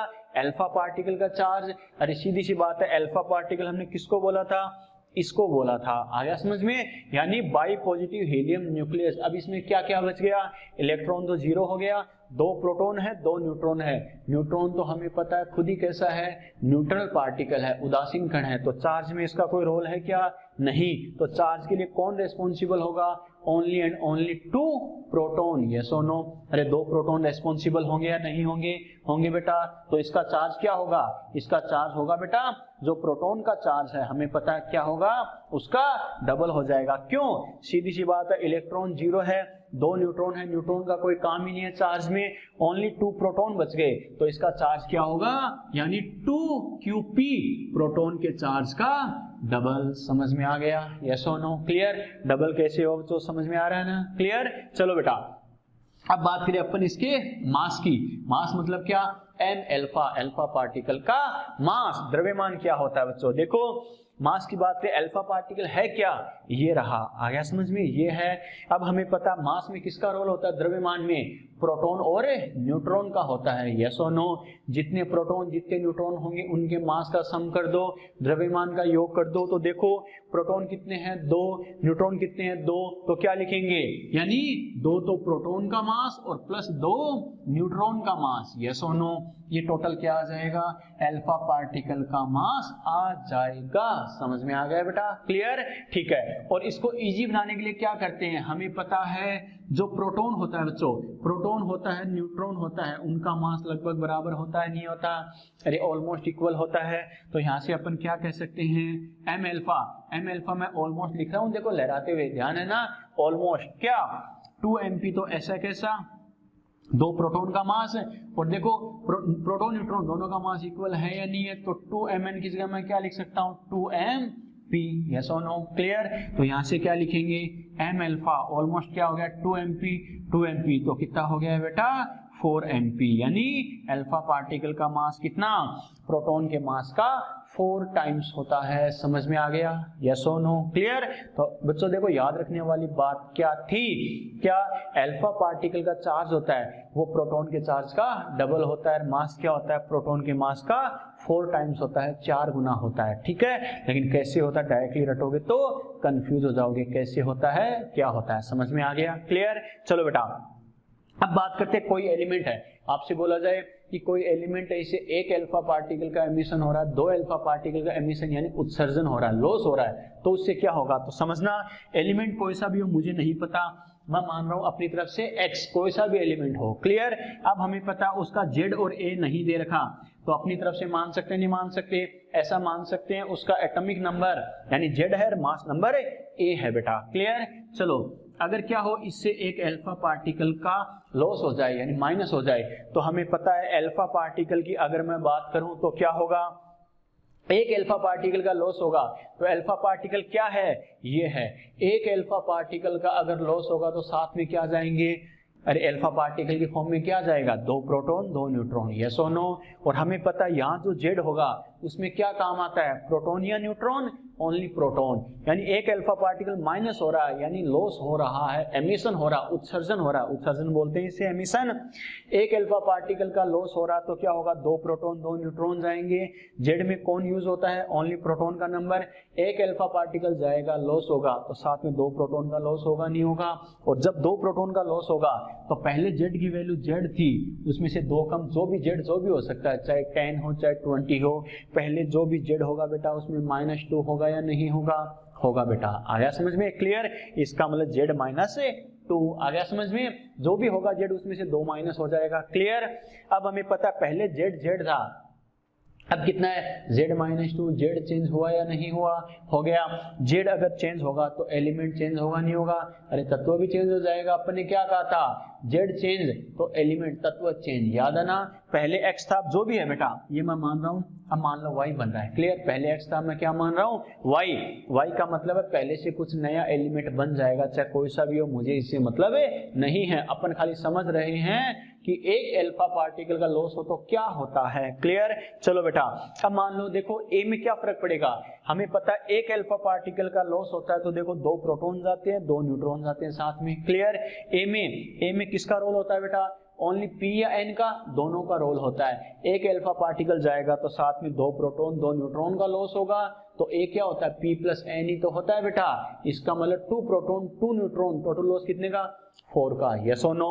तो पहले जो a था उसका क्या हो जाएगा a-4 हो जाएगा, इस बात को खास कर ध्यान रखना, क्या एक अल्फा पार्टिकल का लॉस होगा तो एलिमेंट में क्या चेंज होगा, तत्व में क्या परिवर्तन होगा, जो उसका z है अब z-2 हो जाएगा, z में 2 की कमी हो जाएगी और a में 4 की कमी हो जाएगी, लेकिन कैसे हुई क्या हुई, समझ में आ गया कैसे किया, क्लियर, यस और नो। कोई डाउट बेटा यहाँ तक, ठीक है, स्क्रीनशॉट ले लो फटाफट, आगे बढ़ते हैं।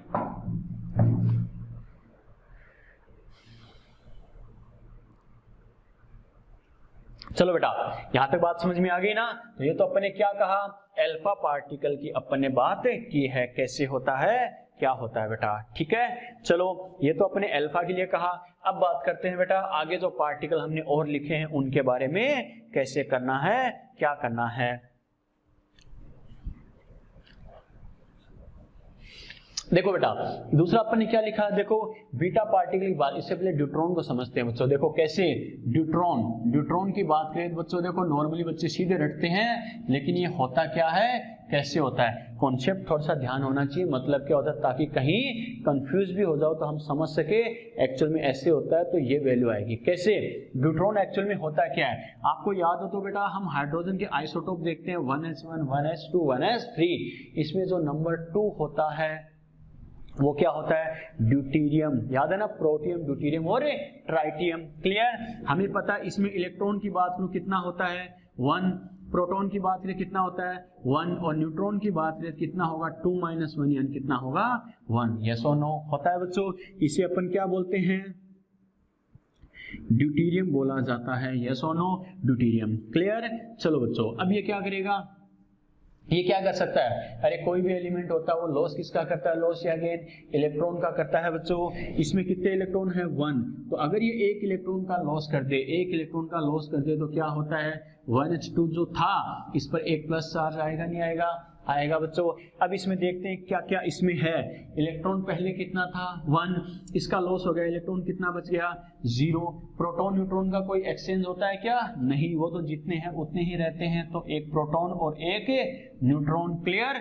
ये जो ड्यूटेरियम था, ड्यूटेरियम एक इलेक्ट्रॉन लॉस करके जो बनता है उसी को बोला जाता है बेटा ड्यूट्रॉन। मैंने क्या कहा, ड्यूट्रॉन। आ गया समझ में, इसे डी पॉजिटिव भी बोल देते हैं। आ गया समझ में। क्लियर। चलो बेटा, अब अपना पॉइंट क्या है, इसका चार्ज क्या होगा और इसका मास क्या होगा। ओके, समझते हैं इस बात को।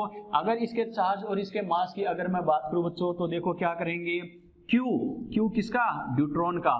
ड्यूट्रॉन का चार्ज क्या होगा, हमें पता है बच्चों, चार्ज क्या होता है, सीधी सी बात है, ड्यूट्रॉन क्या है, ये वाला। क्लियर। इलेक्ट्रॉन 0 है, ए 1 प्रोटॉन है, 1 न्यूट्रॉन है। चार्ज में ये बताओ न्यूट्रॉन का रोल है क्या, नहीं, तो ओनली प्रोटॉन को यूज करेंगे।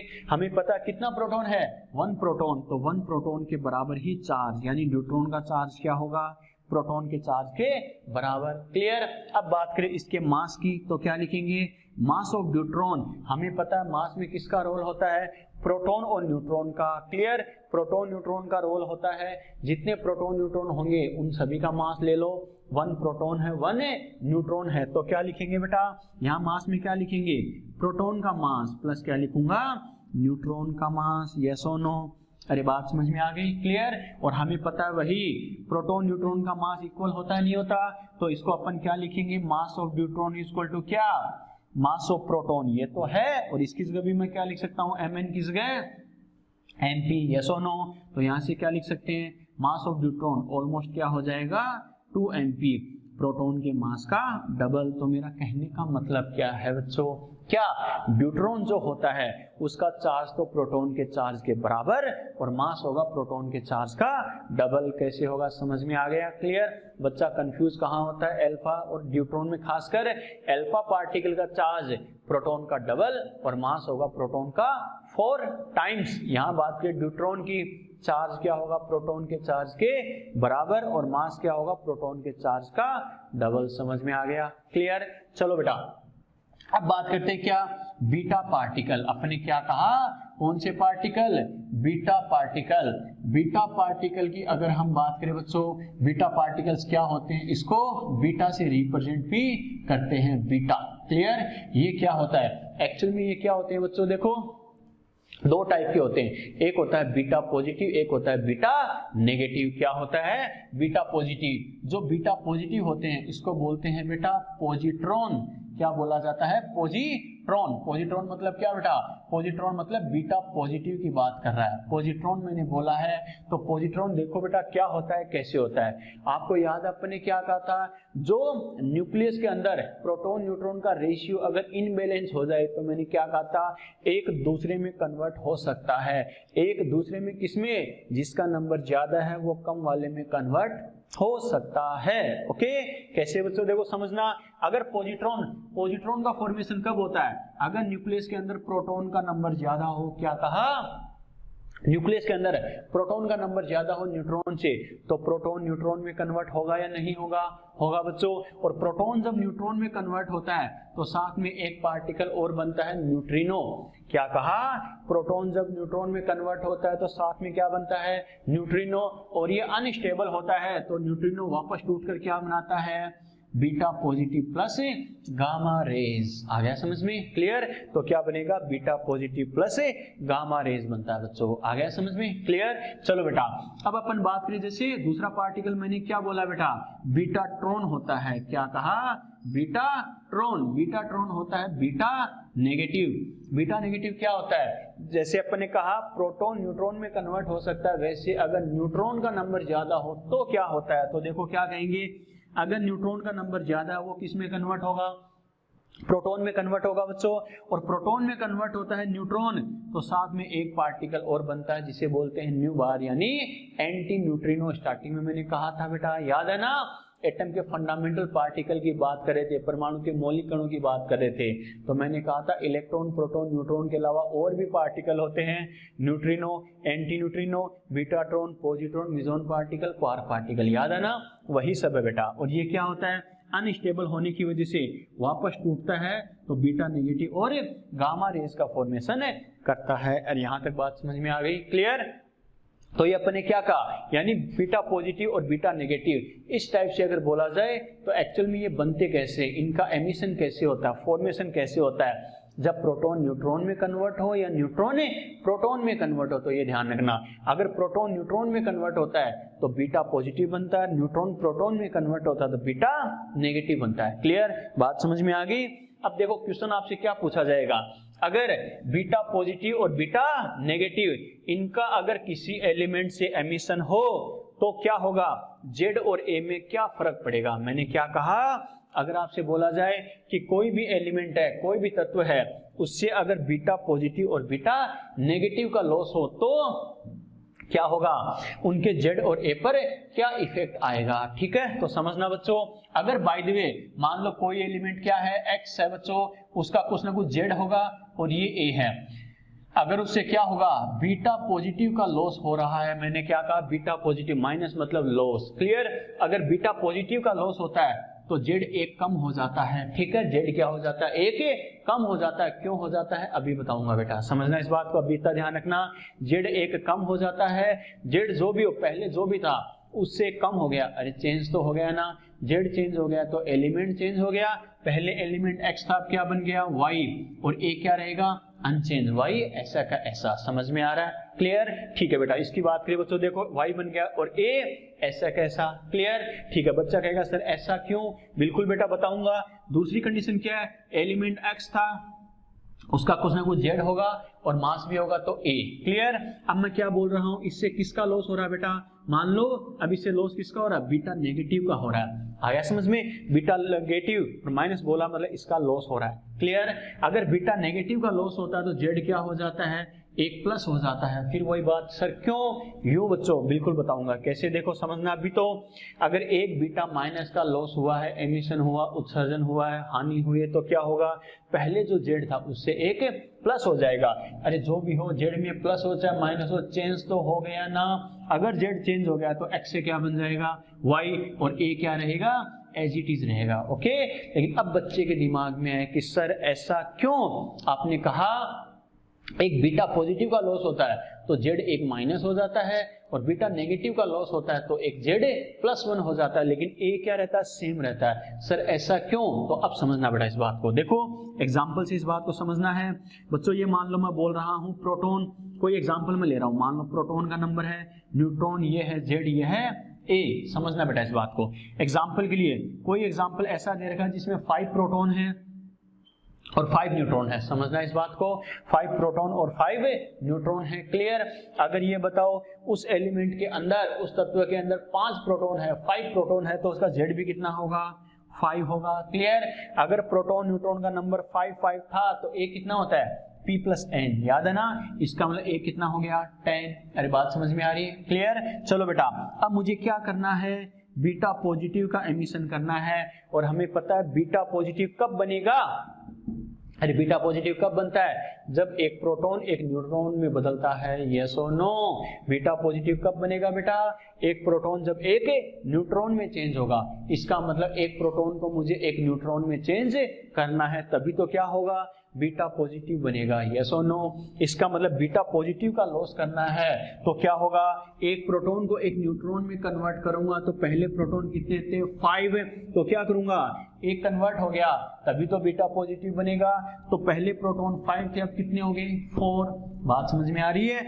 और न्यूट्रॉन पहले 5 तो पहले से थे, एक प्रोटॉन अगर एक न्यूट्रॉन में कन्वर्ट हो गया तो न्यूट्रॉन पहले की बजाय कितने हो गए, अरे 6 हुआ या नहीं हुआ, 5 तो 5 तो पहले से थे, एक प्रोटॉन भी इसमें कन्वर्ट हो गया यानी 6 हो गए। क्लियर, इसका मतलब अगर ऐसा हुआ ए और जेड में चेंज, तो देखते हैं बच्चों, देखो कैसे करना है। प्रोटॉन पहले क्या 5 था तो जेड 5 था, और हमें पता है जेड हमेशा प्रोटॉन के बराबर, याद है ना। इसका मतलब अब प्रोटॉन कितने हैं, 4, तो जेड कितना हो जाएगा, 4। आ गया समझ में। और हमें पता ए क्या होता है, p प्लस एन, तो 4 प्लस 6 कितना हो जाएगा, वापस 10 आएगा नहीं आएगा, आएगा बच्चों। बात समझ में आ गई, क्लियर। अब आपसे बोला जाए क्या, अगर बीटा नेगेटिव की बात करें तो क्या करना है बच्चों, बीटा नेगेटिव का फॉर्मेशन कब होता है, बीटा नेगेटिव ये रहा बच्चों, बीटा नेगेटिव का फॉर्मेशन कब होगा, जब एक न्यूट्रॉन एक प्रोटॉन में कन्वर्ट हो। क्या कहा, जब न्यूट्रॉन प्रोटॉन में कन्वर्ट हो, इसका मतलब एक न्यूट्रॉन को प्रोटॉन में कन्वर्ट कर दो। अगर अब इससे नहीं, स्टार्टिंग वाली कंडीशन से कंपेयर करना आपको, कैसे, अगर मुझे बीटा नेगेटिव का फॉर्मेशन करना है तो एक न्यूट्रॉन को एक प्रोटॉन में कन्वर्ट करूंगा, तो पहले न्यूट्रॉन कितने थे, 5, एक न्यूट्रॉन इसमें चेंज हो गया तो न्यूट्रॉन 5 से कितने हो गए, 4। बात समझ में आ रही है, 5 प्रोटॉन तो पहले से थे, एक न्यूट्रॉन भी प्रोटॉन में कन्वर्ट हो गया तो टोटल प्रोटॉन कितने हो गए बेटा, 6। समझ में आ रहा है मैंने क्या कहा, यस और नो, क्लियर। इसका मतलब है पहले प्रोटॉन कितने थे, 5, तो जेड कितना था, 5, अब प्रोटॉन कितने हो गए, 6, तो जेड कितना हो गया, 6, यस और नो, ठीक है। एक ही बात करूं, क्या होता है p प्लस एन, तो 6 प्लस 4 वापस क्या आएगा, 10 ही आएगा बेटा, समझ में आ गया, क्लियर। तो बच्चों क्या कहेंगे, देखो रे, यहां से अपन क्या कह सकते हैं, अगर एक बीटा पॉजिटिव का लॉस होता है, फॉर्मेशन होता है, तो अपन ने क्या कहा, जेड क्या हो जाता है, देखो 5 से 4 एक कम हो जाता है, यही मैंने कहा Z-1। बात समझ में आ गई क्या, एक बीटा माइनस का फॉर्मेशन होता है तो क्या होगा, Z देखो पहले कितना था बेटा, यानी 5 अब कितना हो जाता है 6, एक बढ़ा या नहीं बढ़ा, Z+1 हो जाता है, यस और नो। अरे यहाँ तक बात समझ में आई, क्लियर, ठीक है, रटने की जरूरत नहीं, कैसे हुआ क्या हुआ। तो फाइनली मुझे दिमाग में सेट क्या रखना है, Z तो +1 -1 होता है, लेकिन A सेम क्यों रहा, क्योंकि प्रोटॉन न्यूट्रॉन का आपस में कन्वर्जन होता है बेटा, तो क्या होगा, चाहे ये एक कम हो चाहे ये एक ज्यादा हो, दोनों का सम तो क्या आएगा, वही आएगा। कैसे, 5 + 5 तो भी 10 था, 4 + 6 है तो भी 10 होगा, 6 + 4 है तो भी क्या होगा, 10 ही होगा, एक ही वैल्यू। तो क्या कहेंगे, अगर बीटा की बात करें तो बीटा से क्या होता है, सिर्फ जेड में चेंज होगा, ए में कोई चेंज नहीं होगा। क्यों नहीं होगा, समझ में आ गया, क्लियर, ठीक है बेटा। ये जो मैंने समझाया बेटा, स्क्रीनशॉट लो फटाफट और बताओ कोई दिक्कत है क्या, समझ में आएगा।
कर लिए बेटा, अरे कर लिए क्या, यहां तक कोई दिक्कत, अरे यहां तक कोई दिक्कत, कोई भी दिक्कत किसी को, अनिल, दृष्टि, हर्ष, कुमकुम, मुकेश, प्रज्ञा, विकास, युवराज, फैसल, मुस्फिरा, ठीक है बेटा, यहां तक कोई दिक्कत। चलो बेटा, तो दिमाग में सेट क्या रखना है बच्चों, ये तो देखो समझने का तरीका था, कैसे करना है क्या करना है, डायरेक्टली रटोगे तो कितना रटोगे। तो बच्चों एक चीज जरूर ध्यान रखना, नॉर्मली क्या करेगा, पहली बात तो दिमाग में सेट क्या रखना है, ये खाली समझने का तरीका, लेकिन एग्जाम में अगर सेकंडों में आंसर देना है तो कम से कम हमें आइडिया भी होना चाहिए क्या बोला है, कैसे करना है, समझना है इस बात को। नॉर्मली अपन क्या करेंगे बेटा, अगर बीटा पॉजिटिव बोले तो मैंने क्या कहा, बीटा पॉजिटिव का एमिशन हो रहा है तो क्या करना, बीटा पॉजिटिव है इसका उल्टा कर दो, जेड में से एक माइनस कर दो, बीटा पॉजिटिव ये रहा, जेड में से एक माइनस। क्लियर। बीटा नेगेटिव बोले, बीटा नेगेटिव बोला है, नेगेटिव है ना, इसका उल्टा कर दो, जेड प्लस वन। आ गया समझ में? यानी बीटा पार्टिकल से जेड में चेंज होता है, ए में कोई चेंज नहीं होता। कितना चेंज होगा, एक बीटा पार्टिकल से एक का चेंज होगा। बीटा नेगेटिव है तो Z plus one, beta positive है तो जेड माइनस वन और ए अनचेंज। क्लियर? ठीक है बेटा, ध्यान रखना। अब नॉर्मली ध्यान रखना, कई बार क्या आपको बीटाट्रॉन या पॉजिट्रॉन चल के बोल रहा है तब तो बच्चा कर देता है कि जेड पॉजिटिव होगा, जेड प्लस वन होगा या जेड माइनस वन होगा, लेकिन कई बार क्या ओनली बीटा दे देगा। क्या कहा, ओनली बीटा दे देगा। ठीक है, बीटा पार्टिकल दे देगा, कौन सा है बीटा पॉजिटिव है बीटा नेगेटिव कौन सा है ये नहीं देगा। तो बच्चा सोचेगा सर अब कैसे करूं, तो अब कैसे करोगे, जय माता दी से करोगे क्या? नहीं बच्चों, कॉन्सेप्ट के अकॉर्डिंग करना। ध्यान रखना, अगर ओनली बीटा बोल रहा है तो बीटा नेगेटिव मान के आंसर देना है। बच्चा कहेगा सर क्यों, तो इसका रीजन क्या होता है बेटा, एक्चुअली मैंने क्या किया, जिसका नंबर ज्यादा होगा वो कम वाले में कन्वर्ट होता है। और अपन अगर एग्जाम्पल देखें तो हमें पता प्रोटियम 1H1 ऐसा एग्जाम्पल है जिसमें प्रोटॉन 1 होता है, न्यूट्रॉन 0, यानी प्रोटीन में ही प्रोटॉन ज्यादा होते हैं न्यूट्रॉन से। बाकी के एग्जाम्पल हम देखेंगे तो या तो प्रोटॉन न्यूट्रॉन बराबर या फिर न्यूट्रॉन का नंबर ही ज्यादा होता है। तो ज्यादातर कौन किस में बदलता है, प्रोटॉन न्यूट्रॉन में या न्यूट्रॉन प्रोटॉन में, क्योंकि ज्यादातर एलिमेंट में क्या होगा, या तो दोनों बराबर या फिर न्यूट्रॉन ज्यादा होता है। तो सीधी सी बात है, ज्यादातर जो चेंज होता है वो न्यूट्रॉन का ही प्रोटॉन में होता है। तो ज्यादातर फॉर्मेशन किसका होगा, बीटा माइनस का होता है। समझ में आ गया? कुछ नहीं बोला जाए तो बीटा नेगेटिव मान के आंसर देना है बच्चों। समझ में आ गया? क्लियर? ध्यान रखना। ओके, चलो आगे अगर अपन बात करें कैसे करना है, क्या करना बच्चों, देखो समझना।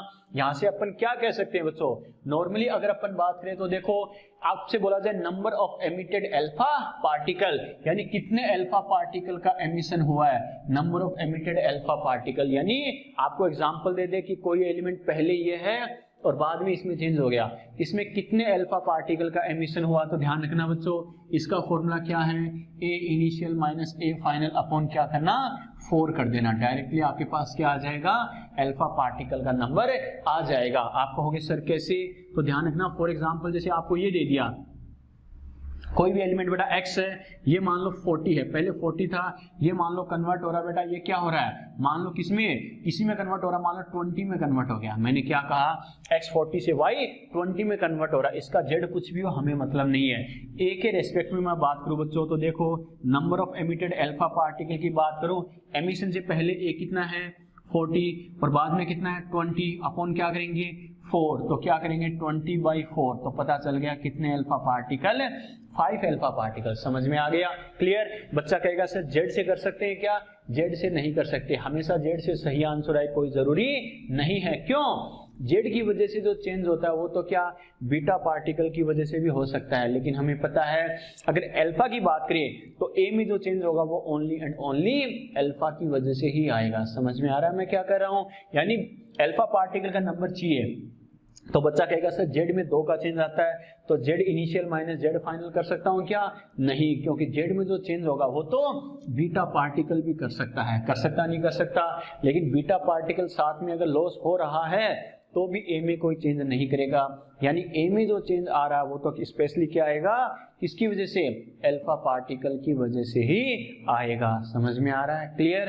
ध्यान रखना। तो आपको क्या करना है, ए के रेस्पेक्ट में करना है। क्लियर? एक बच्चों आपको क्या करेगा, न्यूक्लियर रिएक्शंस लिख के दे देगा, आपको ये लिख के दे देगा जैसे AXY और B, बच्चे को पता होना चाहिए इसका मतलब क्या होता है। आपको फुल फॉर्म लिख के नहीं देगा, शॉर्ट फॉर्म लिख के देगा, तो बच्चे को आइडिया होना चाहिए अगर ऐसी को रिएक्शन लिखी है तो इसका मीनिंग क्या होता है। तो ध्यान रखना, आपको क्या लिख के देगा, एक स्पीशीज ब्रैकेट से पहले एक स्पीशीज ब्रैकेट के बाद। क्लियर? फिर क्या करेगा, x और y ब्रैकेट के अंदर 2 स्पीशीज लिख के दे देगा, कुछ भी लिख के दे दे। आपको करना कैसे, ब्रैकेट से पहले जो है उसको रिएक्टेंट बना दो, क्या कहा, ब्रैकेट से पहले उसको क्या बना दो, रिएक्टेंट, और ब्रैकेट के बाद उसको क्या बना दो, प्रोडक्ट। बात समझ में आ रही है ना, क्लियर। अब क्या करेंगे, x और y की अगर मैं बात करूं तो पहले जो था उसको पहले के साथ लिख दो और बाद वाले को बाद वाले के साथ लिख दो। क्या कहा, ब्रैकेट से पहले उसको रिएक्टेंट बना दो, ब्रैकेट के बाद उसे प्रोडक्ट बना दो, क्लियर। ब्रैकेट के अंदर दो स्पीशीज लिखी है, पहले को पहले के साथ और दूसरे को दूसरे के साथ लिख देना। समझ में आ गया, क्लियर। तो ये अपने बात की है कैसे इनको रिप्रेजेंट करना है, क्या करना है बच्चों, समझ में आया यहाँ तक, यस और नो, क्लियर। ठीक है बेटा, चलो अरे यहां तक बात समझ में आई ना, ले ले बेटा स्क्रीनशॉट, ठीक है। चलो ये अपने बात की अल्फा बीटा पार्टिकल्स ये सब क्या होते हैं, कैसे होते हैं बेटा। तो ध्यान रखना, एक बच्चों आपसे ये भी पूछ सकता है कि अल्फा बीटा पार्टिकल्स वगैरह होते हैं, इनकी वजह से न्यूट्रॉन प्रोटॉन का रेशियो चेंज हो सकता है क्या, बिल्कुल हो सकता है बेटा, क्योंकि हमें पता है अल्फा बीटा पार्टिकल की वजह से, अरे सीधी सी बात है, जेड और ए में चेंज आता नहीं आता, आता है बेटा। जेड और ए अगर चेंज हो जाएगा तो हमें पता है जेड और ए की वजह से प्रोटॉन न्यूट्रॉन के नंबर में भी चेंज आता है नहीं आता, आता है। प्रोटॉन न्यूट्रॉन के नंबर में चेंज आता है तो सीधी सी बात है बेटा, अपन क्या कह सकते हैं, अगर प्रोटॉन न्यूट्रॉन के नंबर में चेंज आएगा तो उनका रेशियो भी चेंज हो जाएगा। समझ में आ गया, क्लियर।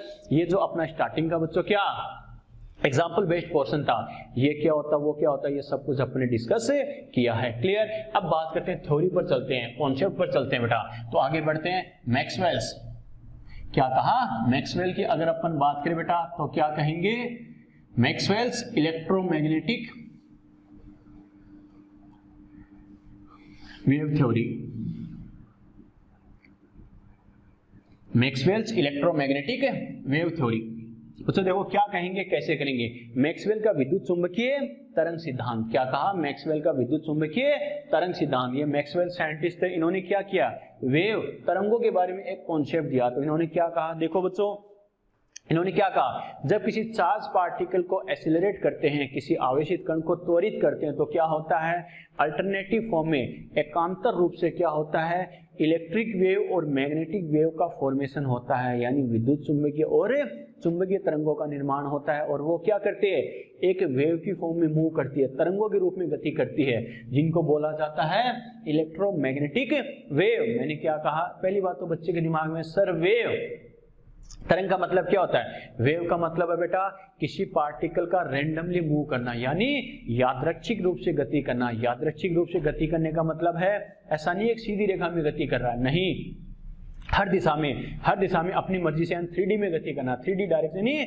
3 डायमेंशन में मूवमेंट करना बेटा, हर डायरेक्शन में। For example snake movement type से शो करते हैं, यानी क्या, किसी पार्टिकल का रैंडमली यादृच्छिक रूप से हर किसी डायरेक्शन में मूव करना, वो क्या होता है, वेव की फॉर्म में बोलते हैं, इसे तरंग के रूप में, क्लियर, ठीक है बेटा। और इलेक्ट्रोमैग्नेटिक वेव, अगर ये जो तरंग है, वेव है, वो विद्युत चुंबकीय तरंगों की है, इलेक्ट्रोमैग्नेटिक से बनी है, तो क्या बोलेंगे, इलेक्ट्रोमैग्नेटिक वेव। बात समझ में आ रही है। तो क्या कहेंगे, मैक्सवेल ने क्या कहा, जब किसी चार्ज पार्टिकल को एक्सीलरेट किया जाता है तो अल्टरनेटिव फॉर्म में इलेक्ट्रिक एंड मैग्नेटिक रेज का फॉर्मेशन होता है, जो क्या करती है, वेव की फॉर्म में ट्रांसमिट होती है, इनको बोला जाता है इलेक्ट्रोमैग्नेटिक वेव, क्लियर। क्या कहेंगे, मैक्सवेल ने क्या कहा कि जब किसी आवेशित कण को त्वरित किया जाता है तो एकांतर रूप से विद्युत व चुंबकीय तरंगों या विद्युत व चुंबकीय क्षेत्र का निर्माण होता है, जो क्या करते हैं, तरंगों के रूप में गति करते हैं, जिन्हें बोला जाता है विद्युत चुंबकीय तरंगे। आ गया समझ में, क्लियर। और इन्होंने क्या कहा कि एक सबस्टांस से दूसरे सबस्टांस तक जो एनर्जी का ट्रांसमिशन होता है, ऊर्जा का ट्रांसफर होता है, वो वेव के रूप में होता है। कैसे, अरे जैसे साउंड वेव होती नहीं होती, होती है। जैसे मान लो मैं सामने खड़ा बोल रहा हूँ, आप सामने बैठ के सुन रहे हो बच्चों, तो क्या होता है, एक्चुअल में क्या होता है, मेरे थ्रू क्या होता है बच्चों, जो मान लो एयर पार्टिकल है, उन पर फोर्स लगाया जा रहा है, एनर्जी दी जा रही है, और वो वेव की फॉर्म में मूव करते हुए हर डायरेक्शन में क्या होगा, वेव की फॉर्म में मूव करते हुए आसपास मेरे चारों तरफ जो बच्चे बैठे होंगे, हमें पता उनके ईयर ड्रम तक पहुंचकर कोलिजन करते हैं बेटा, कोलिजन करते वाइब्रेशन होता है, ब्रेन तक मैसेज जाता नहीं जाता। सर ने क्या बोला है, ये किस लिए, अगर एक लाइन में जाता, सीधी लाइन में जाता, तो मुझे पता है बच्चों, जो बच्चा सामने बैठा होता सिर्फ उसी को सुनाई देता, आसपास वाला को सुनाई देता क्या, नहीं। लेकिन वेव की फॉर्म में जाने का मतलब है साउंड वेव, ध्वनि तरंगे हर डायरेक्शन में जाएंगे रैंडमली बच्चों, कोई फिक्स डायरेक्शन नहीं है कि इसी में जाएंगे। आ गया समझ में? तो ये इन्होंने कहा एक पदार्थ से दूसरे पदार्थ तक, एक सबस्टांस से दूसरे सबस्टांस तक जो एनर्जी ट्रांसफर होता है वो क्या होता है? वेव के रूप में होता है, तरंगों के रूप में होता है बेटा। क्लियर? और ये जो रेडिएशंस होती है या वेव होती है वो क्या करती है? लाइट की स्पीड से मूव करती है। मैंने क्या कहा? यानी प्रकाश के वेग से गति करती है, जिसकी वैल्यू कितनी होती है? 3 × 10⁸ मीटर पर सेकेंड। क्लियर? ठीक है बच्चों, एक थोड़ी फिजिक्स की बात करें तो क्या कहेंगे? जो इलेक्ट्रोमैग्नेटिक वेव होती है उसमें क्या होता है? इलेक्ट्रिक फील्ड और मैग्नेटिक फील्ड और वेव की डायरेक्शन तीनों एक दूसरे के परपेंडिकुलर होते हैं, यानी विद्युत क्षेत्र, चुंबकीय क्षेत्र और तरंग के गमन की दिशा तीनों क्या होते हैं? एक दूसरे के लंबवत होते हैं। ओके, कैसे होते हैं बेटा समझना। ये नॉर्मली अपन ग्राफ बनाते हैं बच्चों। कैसे? ये नॉर्मली अपन ग्राफ बनाते हैं इस टाइप से 3 एक्सिस बनाते हैं। ये मान लो x एक्सिस है, ये y एक्सिस है, ये मान लो z एक्सिस है बेटा। ओके, बच्चा कहेगा सर ये परपेंडिकुलर कैसे? तो मेरे जैसे फिंगर की पोजीशन आप देख रहे हो बेटा, ये ऐसे है। ये वाली फिंगर क्या कर रही है? x एक्सिस को रिप्रेजेंट कर रही है, थंब है वो क्या? y को, और ये जो फिंगर है सामने वाली वो z को रिप्रेजेंट कर रही है। क्लियर? ठीक है बच्चों, ये मान लो इलेक्ट्रिक फील्ड को रिप्रेजेंट कर रहा है, तो ये वाला मान लो मैग्नेटिक फील्ड को रिप्रेजेंट कर रहा है, तो ये वाली क्या करेगा बेटा? Direction of wave. क्या होगा? डायरेक्शन ऑफ वेव, यानी वेव की दिशा को रिप्रेजेंट करेगा। समझ में आ गया? तो तीनों ही क्या होते हैं? एक दूसरे के परपेंडिकुलर होते हैं। आ गया समझ में? ठीक है। और डायग्राम के बेसिस पे जैसे हम वेव को रिप्रेजेंट करें, तो मैंने क्या कहा? सिंपल वे में ध्यान रखना, जो वेव होती है, तरंगे होती है, वो क्या करती है? स्नेक मूवमेंट टाइप से गति करती, मूव करती है, यानी सांप की तरह गति करती है बेटा। कैसे? इस टाइप से बेटा। ओके, तो कैसे? डायग्राम के बेसिस पे अपनी केमिस्ट्री में हम कैसे रिप्रेजेंट करते हैं कि इस टाइप से मान लो जैसे क्या कोई वेव है, वो क्या होगी? इस टाइप से मूवमेंट शो करती है बेटा। ठीक है, इस टाइप से मूवमेंट शो करेगी। बच्चा कहेगा सर ये क्या है? तो बच्चों देखो, इसको क्या बोलते हैं? क्रेस्ट बोलते हैं। इसको क्या बोलते हैं? क्रेस्ट, यानी श्रृंग। हिंदी में क्या बोलते हैं? श्रृंग। और ये क्या होता है बेटा? ट्रो। ट्रो इसे बोलते हैं गर्त। बात समझ में आ गई? यानी ये क्रेस्ट और ट्रो होते हैं बच्चों। क्लियर? ठीक है। और बच्चों देखो क्या कहेंगे? दो कंटिन्यूअस क्रेस्ट और कंटिन्यूअस ट्रो होते हैं, उनकी बीच की डिस्टेंस को क्या बोलते हैं? वेवलेंथ बोला जाता है। क्या बोला जाता है? लैम्डा। या तो दो कंटिन्यूअस क्रेस्ट, दो लगातार श्रृंग, या दो लगातार गर्त। जैसे मैंने यहाँ पर इतना ही बनाया बेटा, और आगे इसी फॉर्म में चलता रहेगा। क्लियर? और ये जो मैंने क्या कहा? क्रेस्ट एंड ट्रो है, ये इलेक्ट्रिक और मैग्नेटिक फील्ड को रिप्रेजेंट करते हैं, एक दूसरे के से परपेंडिकुलर होते हैं। और ये जो डायरेक्शन होती है इसे कैसे होती है बेटा? ये होती है वेव की डायरेक्शन, यानी ये जो डायरेक्शन है किसकी? वेव की डायरेक्शन है, तरंग की दिशा है। समझ में आ गया? क्लियर? यस और नो? बात समझ में आई बच्चों? तो ये होता है इलेक्ट्रोमैग्नेटिक वेव के बारे में बेसिक इंफॉर्मेशन। यहां तक तो कोई खास बात नहीं है। इसमें क्वेश्चन क्या पूछेगा? क्वेश्चन सबसे ज्यादा ये बनता है इलेक्ट्रोमैग्नेटिक वेव का एग्जाम्पल कौन सा है, विद्युत चुंबकीय तरंगों के उदाहरण कौन से है, ये जरूर बच्चे को ध्यान होना चाहिए बेटा। मैंने क्या कहा? इलेक्ट्रोमैग्नेटिक वेव, विद्युत चुंबकीय तरंगों का उदाहरण कौन सा है, तो ये ध्यान रखना बच्चों। कैसे? इनके अगर मैं एग्जाम्पल्स की बात करूं, इसके एग्जाम्पल कौन कौन से होते हैं, तो ये जरूर ध्यान रखना। ऐसे बच्चा रटेगा तो रट नहीं पाओगे, एक ट्रिक के अकॉर्डिंग याद रखना बच्चों। कैसे? एक ट्रिक में क्या लिख रहा हूं बेटा, देखो, राम आई सी योर XGF कोमोलिका। बच्चों देखो कैसे करना है, क्या करना, इजी वे में याद रखना बच्चों। मैंने क्या कहा? देखो यहाँ पे राम, आर ए मतलब क्या है? रेडियो वेव है बेटा। क्या कहा? रेडियो तरंगे। क्लियर? एम फॉर क्या है बेटा? माइक्रोवेव, यानी सूक्ष्म तरंगे। क्लियर? आई क्या है बच्चों? इंफ्रारेड। क्या कहा? इंफ्रारेड वेव, अवरक्त तरंगे। सी मतलब देखना, मतलब ये क्या है? Visible raise. ठीक है, ये विजिबल रेज है। यूआर मतलब क्या बेटा? Ultraviolet. क्या कहा? अल्ट्रा वायलेट पराबैंगनी तरंगे। क्लियर? एक्स मतलब क्या है? एक्स रेज, यानी एक्स किरणें। क्लियर? जीएफ यानी क्या? Gamma rays. ठीक है, क्या कहा? गामा रेज है बेटा, गामा किरणें। और कोमोलिका मतलब क्या है?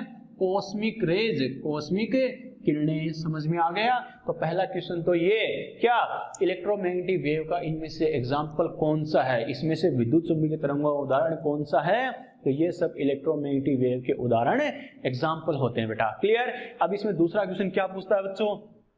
क्या किसकी एनर्जी ज्यादा होगी, किसकी फ्रीक्वेंसी ज्यादा होगी और किसकी वेवलेंथ ज्यादा होगी कम होगी। ऐसे बच्चा रटेगा, श्योर कंफ्यूज हो जाओगे। ओके, तो इसमें आपको क्या करना है बेटा, ऐसे रटने की बजाय एक ही चीज ध्यान रखनी है इजी वे में। क्या, अभी जैसे आगे अपन पढ़ेंगे इस थ्योरी के बाद अपन को वही डिस्कस करना। क्या, प्लांक कॉन्सेप्ट में पढ़ेंगे, दो फॉर्मूले आएंगे। E इक्वल टू क्या होता है, एच न्यू, एक होता है एच सी बटा लेमडा। मैंने क्या कहा, E equal to H nu और एच सी अपॉन लेमडा। बच्चा कहेगा सर ये क्या है, E है बेटा एनर्जी, H है प्लांक कांस्टेंट, आगे डिस्कस करेंगे। न्यू क्या है, फ्रीक्वेंसी, वेव की फ्रीक्वेंसी, H है प्लांक कांस्टेंट, C क्या है लाइट की वेलोसिटी और लेमडा है वेवलेंथ, तरंग दैर्ध्य। क्लियर, क्या कहा, E मतलब एनर्जी ऊर्जा, न्यू क्या फ्रीक्वेंसी आवर्ती, H है बेटा प्लांक कांस्टेंट प्लांक नियतांक, C लाइट की वेलोसिटी यानी प्रकाश की गति, ठीक है स्पीड। यहाँ पर बात करेंगे लेमडा, लेमडा क्या होगा, लेमडा जी वेवलेंथ तरंग दैर्ध्य। क्लियर, ठीक है। तो देखो इन सबको एक एक डिटेल से अपन को पढ़ना है भी। तो क्या करेंगे, यहाँ से मैं क्या लिख सकता हूँ, E और न्यू फ्रीक्वेंसी डायरेक्टली प्रोपोर्शनल है या नहीं है बच्चों, और वेवलेंथ लेमडा क्या होगा, अरे इनवर्स है या नहीं है। तो अभी इतना ध्यान रखना, फ्रीक्वेंसी और एनर्जी दोनों डायरेक्टली प्रोपोर्शनल और वेवलेंथ क्या होगा, इनवर्सली प्रोपोर्शनल होता है। क्लियर, तो क्वेश्चन क्या बनेगा, किसकी एनर्जी ज्यादा होती है, किसकी फ्रीक्वेंसी ज्यादा होती है, किसकी वेवलेंथ ज्यादा होती है, क्या करना है, कैसे करना। तो ये सीक्वेंस ध्यान रखना और ये ट्रिक याद रखना। E फॉर इंक्रीज, E मतलब इंक्रीज होगा, बढ़ेगा, मतलब लेफ्ट टू राइट जाएंगे तो E फॉर इंक्रीज, एनर्जी बढ़ती जाएगी और एनर्जी और फ्रीक्वेंसी क्या है, डायरेक्टली प्रोपोर्शनल। एनर्जी बढ़ेगी तो फ्रीक्वेंसी भी बढ़ेगी, यस और नो। फ्रीक्वेंसी बढ़ेगी तो वेवलेंथ क्या होगी, डिक्रीज होगी। बेटा समझ में आया मैंने क्या कहा, यस और नो। तो ध्यान रखना बेटा, किसकी एनर्जी कम, किसकी एनर्जी ज्यादा, ये अपनी ट्रिक के अकॉर्डिंग सीक्वेंस याद रखना और लेफ्ट टू राइट जाएंगे, एनर्जी इंक्रीज होगी, फ्रीक्वेंसी इंक्रीज होगी, वेवलेंथ डिक्रीज होगी। अब किसकी एनर्जी कम, किसकी एनर्जी ज्यादा, कैसे भी पूछे कैसे करना, समझ में आ गया। क्लियर, यस और नो। स्क्रीनशॉट लो फटाफट, आगे बढ़ते हैं जिंदगी में।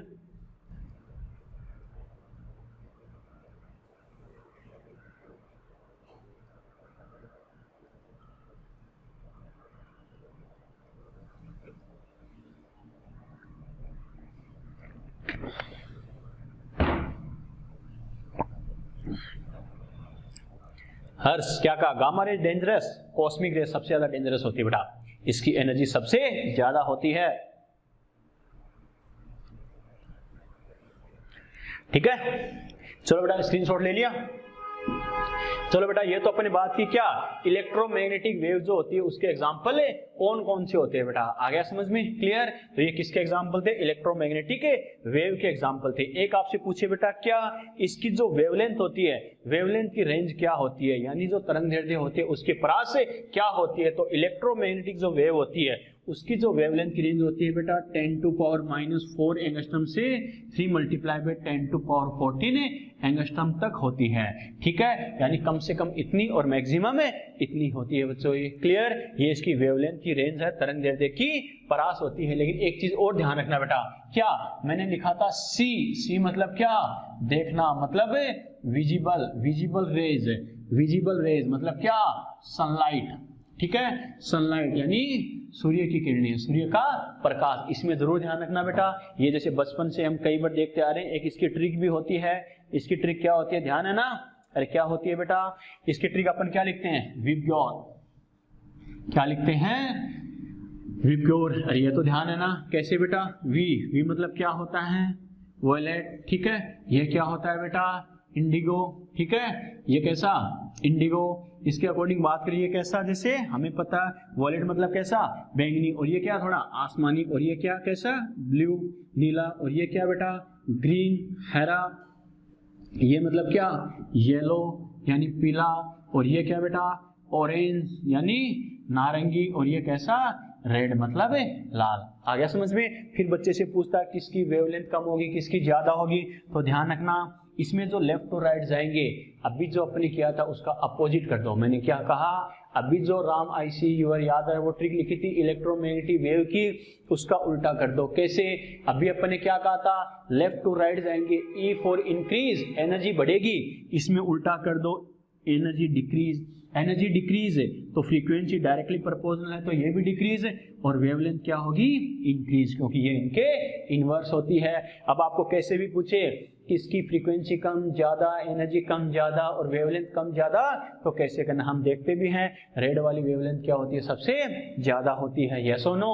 तो घुमा फिरा के कैसे भी पूछे कैसे करना है, क्लियर। और जो वेवलेंथ की रेंज होती है बेटा वो क्या होती है, 3800 एंगस्ट्रॉम से क्या होती है 7600 एंगस्ट्रॉम तक होती है, किसकी, विजिबल रेज की, सनलाइट की, व्हाइट लाइट की। समझ में आ गया, ये डाटा जरूर ध्यान रखना, समझ में आ गया, क्लियर, यस और नो, ठीक है बेटा, ध्यान रखना इसे। चलो तो ये तो अपने बात की कैसे करना है, क्या करना, यहां तक ठीक है बेटा। चलो तो ये अपने बात की क्या इलेक्ट्रोमैग्नेटिक वेव के अकॉर्डिंग हमें क्या डिस्कस करना है, कैसे करना है। इनके एग्जांपल बहुत ज्यादा इंपॉर्टेंट है, और एग्जांपल में क्या, किसकी एनर्जी कम किसकी एनर्जी ज्यादा, कैसे करना क्या करना, ऐसे रटोगे तो कंफ्यूज हो जाओगे बच्चों। मैंने एक एक चीज कॉन्सेप्ट के अकॉर्डिंग बताई है, ओके। चलो बेटा अब इसकी प्रॉपर्टी आती है, प्रॉपर्टी क्या, वेवलेंथ क्या होता है, फ्रीक्वेंसी क्या होता है, ये सब बार बार पूछा जाता है, ओके। चलो बेटा तो देखते हैं इसकी प्रॉपर्टी की बात करें, यानी इसकी प्रॉपर्टी कौन कौन सी होती है, क्या क्या होती है। प्रॉपर्टी ऑफ इलेक्ट्रोमैग्नेटिक वेव, सबसे पहले क्या कहेंगे, वेवलेंथ यानी तरंग दैर्ध्य, इसका सिंबल क्या होता है बेटा, लैम्डा।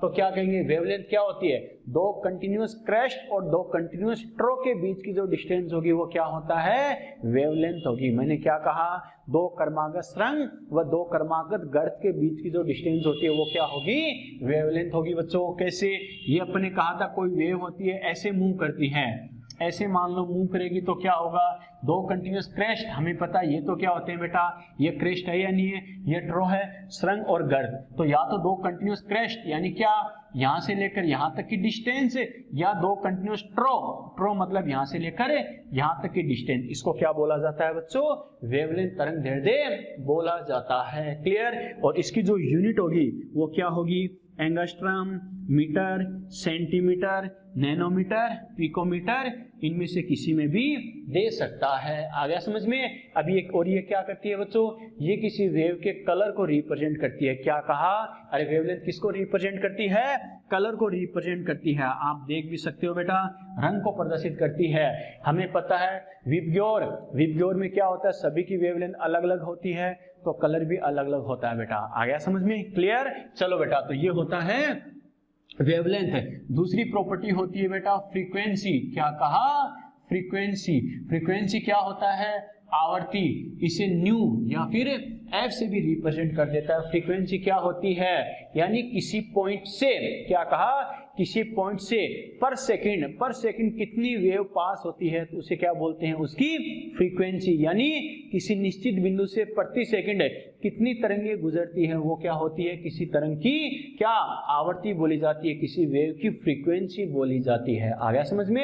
यानी फिक्स पॉइंट से पर सेकंड में कितनी वेव पास हो रही है वो क्या होगी, उसकी फ्रीक्वेंसी। आ गया समझ में। अपन डेली लाइफ में कई बार यूज करते हैं, फ्रीक्वेंसी कम आ रही है, इसका मतलब क्या है, यानी एनर्जी कम आ रही है। तो पर सेकंड उस पॉइंट से क्या कम वेव आ रही है, क्योंकि ज्यादा आती है तो ज्यादा एनर्जी मिलती है। तो फ्रीक्वेंसी कम आने का मतलब क्या, किसी पर्टिकुलर पॉइंट से कम वेव पास हो रही है। आ गया समझ में, क्लियर। तो अपन क्या कहेंगे बच्चों, पर सेकंड यानी फ्रीक्वेंसी क्या होती है बेटा, 1/t। फिजिक्स में आप ऐसा सम पढ़ते हो, पर सेकंड यानी टाइम इनवर्स है, पर सेकंड यानी 1/t होता है। एक इसका वेरी वेरी इंपॉर्टेंट फॉर्मूला क्या होता है, nu equal to C upon lambda. ये जरूर ध्यान रखना बच्चों, बहुत क्वेश्चंस में काम आएगा, बार बार सबसे छोटा सा फॉर्मूला है, क्लियर। और इसकी जो यूनिट होती है वो क्या होती है, हर्ट्ज होती है, ठीक है, हर्ट्ज होती है ना कि हर्ट्ज, ठीक है, हर्ट्ज। या फिर क्या करेंगे बच्चों, सेकंड इनवर्स, या फिर क्या होगा, साइकिल पर सेकंड बेटा। आ गया, सीपीएस भी बोलते हैं, चक्कर प्रति सेकंड। ये क्या होता है, फ्रीक्वेंसी की बात करता है। आ गया समझ में, क्लियर। चलो बेटा अब बात करते हैं तीसरा क्या होता है, टाइम पीरियड। क्या कहा, टाइम पीरियड। टाइम पीरियड मतलब क्या, आवर्तकाल। आवर्तकाल क्या होता है बेटा, किसी वेव को पर्टिकुलर पॉइंट से पास होने में लगने वाला टाइम, किसी तरंग को एक निश्चित बिंदु से होकर गुजरने में लगने वाला समय, वो क्या होता है, उसका आवर्तकाल होता है। आ गया समझ में, क्लियर। और यहाँ पर अपन ने क्या कहा, फ्रीक्वेंसी क्या होती है, 1/t।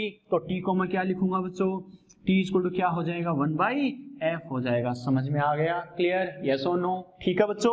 और इसकी यूनिट की बात करें तो सीधी सी बात है, या तो क्या करेगा सेकंड या क्या करेगा मिनट में हमें दे सकता है। बात समझ में आ गई? क्लियर? चलो बेटा, ये अपने किसकी बात की? टाइम पीरियड की बात की। तो जैसे एक एक प्रॉपर्टी की बात कर रहे हैं, इसका मतलब क्या होता है, क्या होता है, और इसके जो छोटे छोटे फॉर्मूले होते हैं वो बार बार हमारे काम आते हैं। क्लियर? चलो बेटा, टाइम पीरियड के बाद बात करते हैं। एक आएगा बच्चों बार बार वेव नंबर। क्या कहा? फोर्थ प्रॉपर्टी की बात करते हैं, वेव नंबर, तरंग संख्या। वेव नंबर, इसका सिंबल क्या होता है? न्यू बार। क्या कहा? वेव नंबर, तरंग संख्या। वेव नंबर क्या होता है? 1 सेंटीमीटर डिस्टेंस में। क्या कहा? 1 सेंटीमीटर डिस्टेंस में जो नंबर ऑफ वेव होती है, 1 सेंटीमीटर दूरी में जो तरंगों की संख्या होगी उसे क्या बोलेंगे?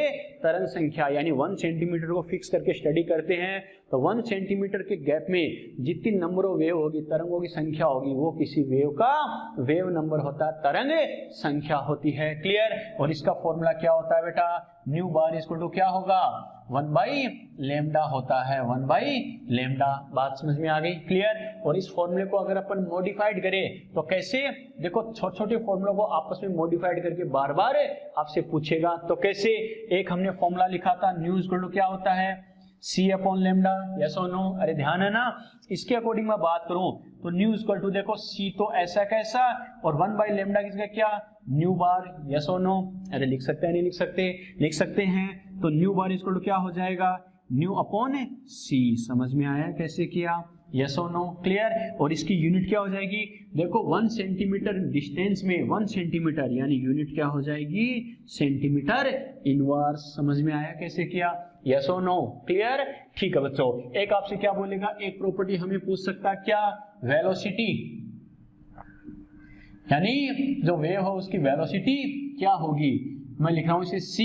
बच्चा कहेगा सर C से क्यों रिप्रेजेंट किया है? तो बच्चों क्या होता है, अरे जो इलेक्ट्रोमैग्नेटिक वेव होती है बच्चों, उसकी स्पीड क्या होती है?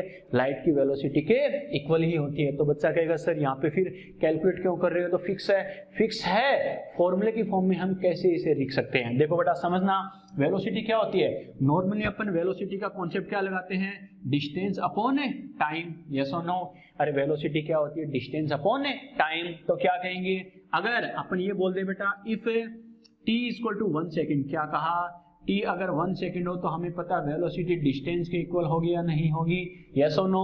इसी से अपन डेफिनेशन बना सकते हैं, क्या? 1 सेकेंड टाइम में, 1 सेकेंड टाइम में क्या कहा?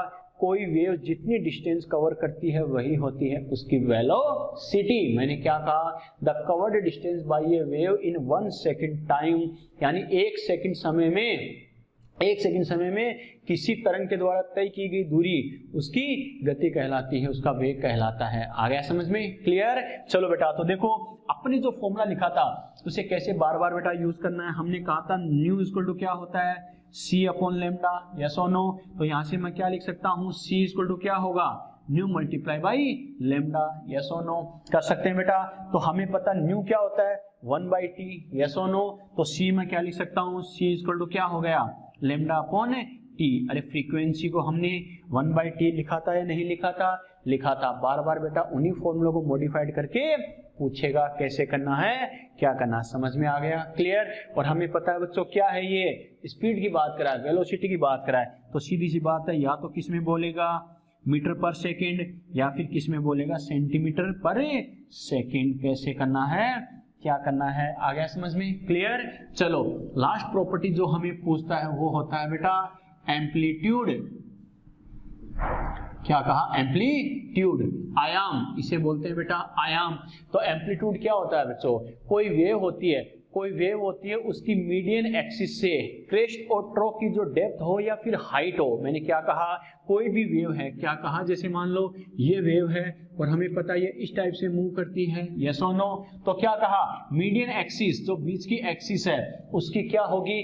क्रेस्ट और ट्रो की, चाहे हाइट बोल दे चाहे डेप्थ बोल दे, उसको क्या बोलेंगे? उसका एम्पलीट्यूड कहते हैं। कैसे? यानी ये जो डिस्टेंस मीडियन एक्सिस से है, ये भी बेटा a है, या फिर ये जो डिस्टेंस है मीडियन एक्सिस है ये भी क्या है, ए है। समझ में आ गया? तो क्या कहेंगे, किसी वेव का जो उसकी मीडियन एक्सिस होती है, मध्य अक्ष होती है, उससे क्या होगा, क्रेस्ट और ट्रोस, रंग या गर्त की ऊंचाई बोल दिया, गहराई बोल दिया, वो क्या होगा, उसका एम्पलीट्यूड यानी आयाम होगा। और ये ध्यान रखना बच्चों, इसका रोल क्या है, ये क्या करता है, ब्राइटनेस यानी किसको करता है बेटा, ब्राइटनेस को यानी तीव्रता को प्रदर्शित करता है। ये जरूर ध्यान रखना, मैंने क्या कहा, ये किसी वेव की क्या करता है, ब्राइटनेस को रिप्रेजेंट करता है, तीव्रता को प्रदर्शित करता है। बच्चा कहेगा सर कैसे, तो एक तो जैसे दिसंबर जनवरी की बच्चों सनलाइट होती है, एक जून जुलाई की सनलाइट होती है। अरे ब्राइटनेस सेम होती है क्या, नहीं, जून जुलाई वाली ज्यादा होती नहीं होती, क्यों, इसका रीजन क्या होता है, उसका एम्पलीट्यूड ज्यादा होता है। समझ में आ गया कैसे, क्या क्लियर, यस और नो? तो ये अपने बात की तो दो मैंने खास पॉइंट यहाँ पर बताए हैं, ट्रिक्स वगैरह ये तो ध्यान रखनी है, लेकिन वेवलेंथ क्या करेगी, वेव के कलर को यानी रंग को दर्शाती है, और एम्पलीट्यूड आयाम क्या करता है, ब्राइटनेस तीव्रता को दर्शाता है। आ गया समझ में, क्लियर? और जैसे वैसे तो हमने फॉर्मूले कई बनाए हैं, लेकिन सारे फॉर्मूले रटने की बजाय ये फॉर्मूला जरूर ध्यान रखना, nu equal to C upon lambda. Nu क्या है, फ्रीक्वेंसी, आवर्ती, सी क्या है, लाइट की वेलोसिटी, और लेमडा क्या है, वेवलेंथ, तरंग दैर्ध्य। ओके, ये न्यू देके लेमडा पूछेगा, लेमडा देके न्यू पूछेगा, ये तो हमें पता ही होता है बेटा, छोटा सा फॉर्मूला है, बार बार पूरे चैप्टर में यूज होगा ये। आ गया समझ में? तो ये अपने बात के मैक्सवेल इलेक्ट्रोमैग्नेटिक वेव थ्योरी क्या होती है, इसमें एग्जांपल कौन कौन से, कैसे में गलतियों से बच के थोड़ा सा ध्यान रखना है। और वेव के छोटे छोटे पॉइंट है, बार बार नाम आएंगे आगे पूरे चैप्टर में, वेवलेंथ ये है, फ्रीक्वेंसी ये है, वेव नंबर ये है, या फिर वेलोसिटी ये है, एम्पलीट्यूड ये है, तो मतलब पता होना चाहिए क्या होता है, कैसे होता है, क्लियर? और कल अपने चैप्टर का बच्चों स्टार्ट करेंगे अपन बहुत इंपॉर्टेंट पार्ट एग्जाम के पॉइंट ऑफ व्यू से, प्लैंक थ्योरी। बच्चों आ गया समझे, प्लैंक का सिद्धांत कैसे करना है, क्या करना है, आ गया समझे? प्लैंक क्वांटम थ्योरी नाम तो सुना होगा, प्लैंक का क्वांटम सिद्धांत। नेक्स्ट लेक्चर में इसे कंटिन्यू करेंगे। यहाँ तक बच्चों स्क्रीनशॉट ले लेना, और कोई डाउट हो पूछना। आज आपको क्वेश्चन बैंक सेंड करूंगा, जहाँ तक अपने पढ़ा है यहाँ तक जो जो क्वेश्चन आपसे हो उसके साथ साथ प्रैक्टिस करते रहना। बाकी कल कंटिन्यू करेंगे बेटा, प्लैंक क्वांटम थ्योरी को नेक्स्ट लेक्चर में स्टार्ट करेंगे। Okay, bye.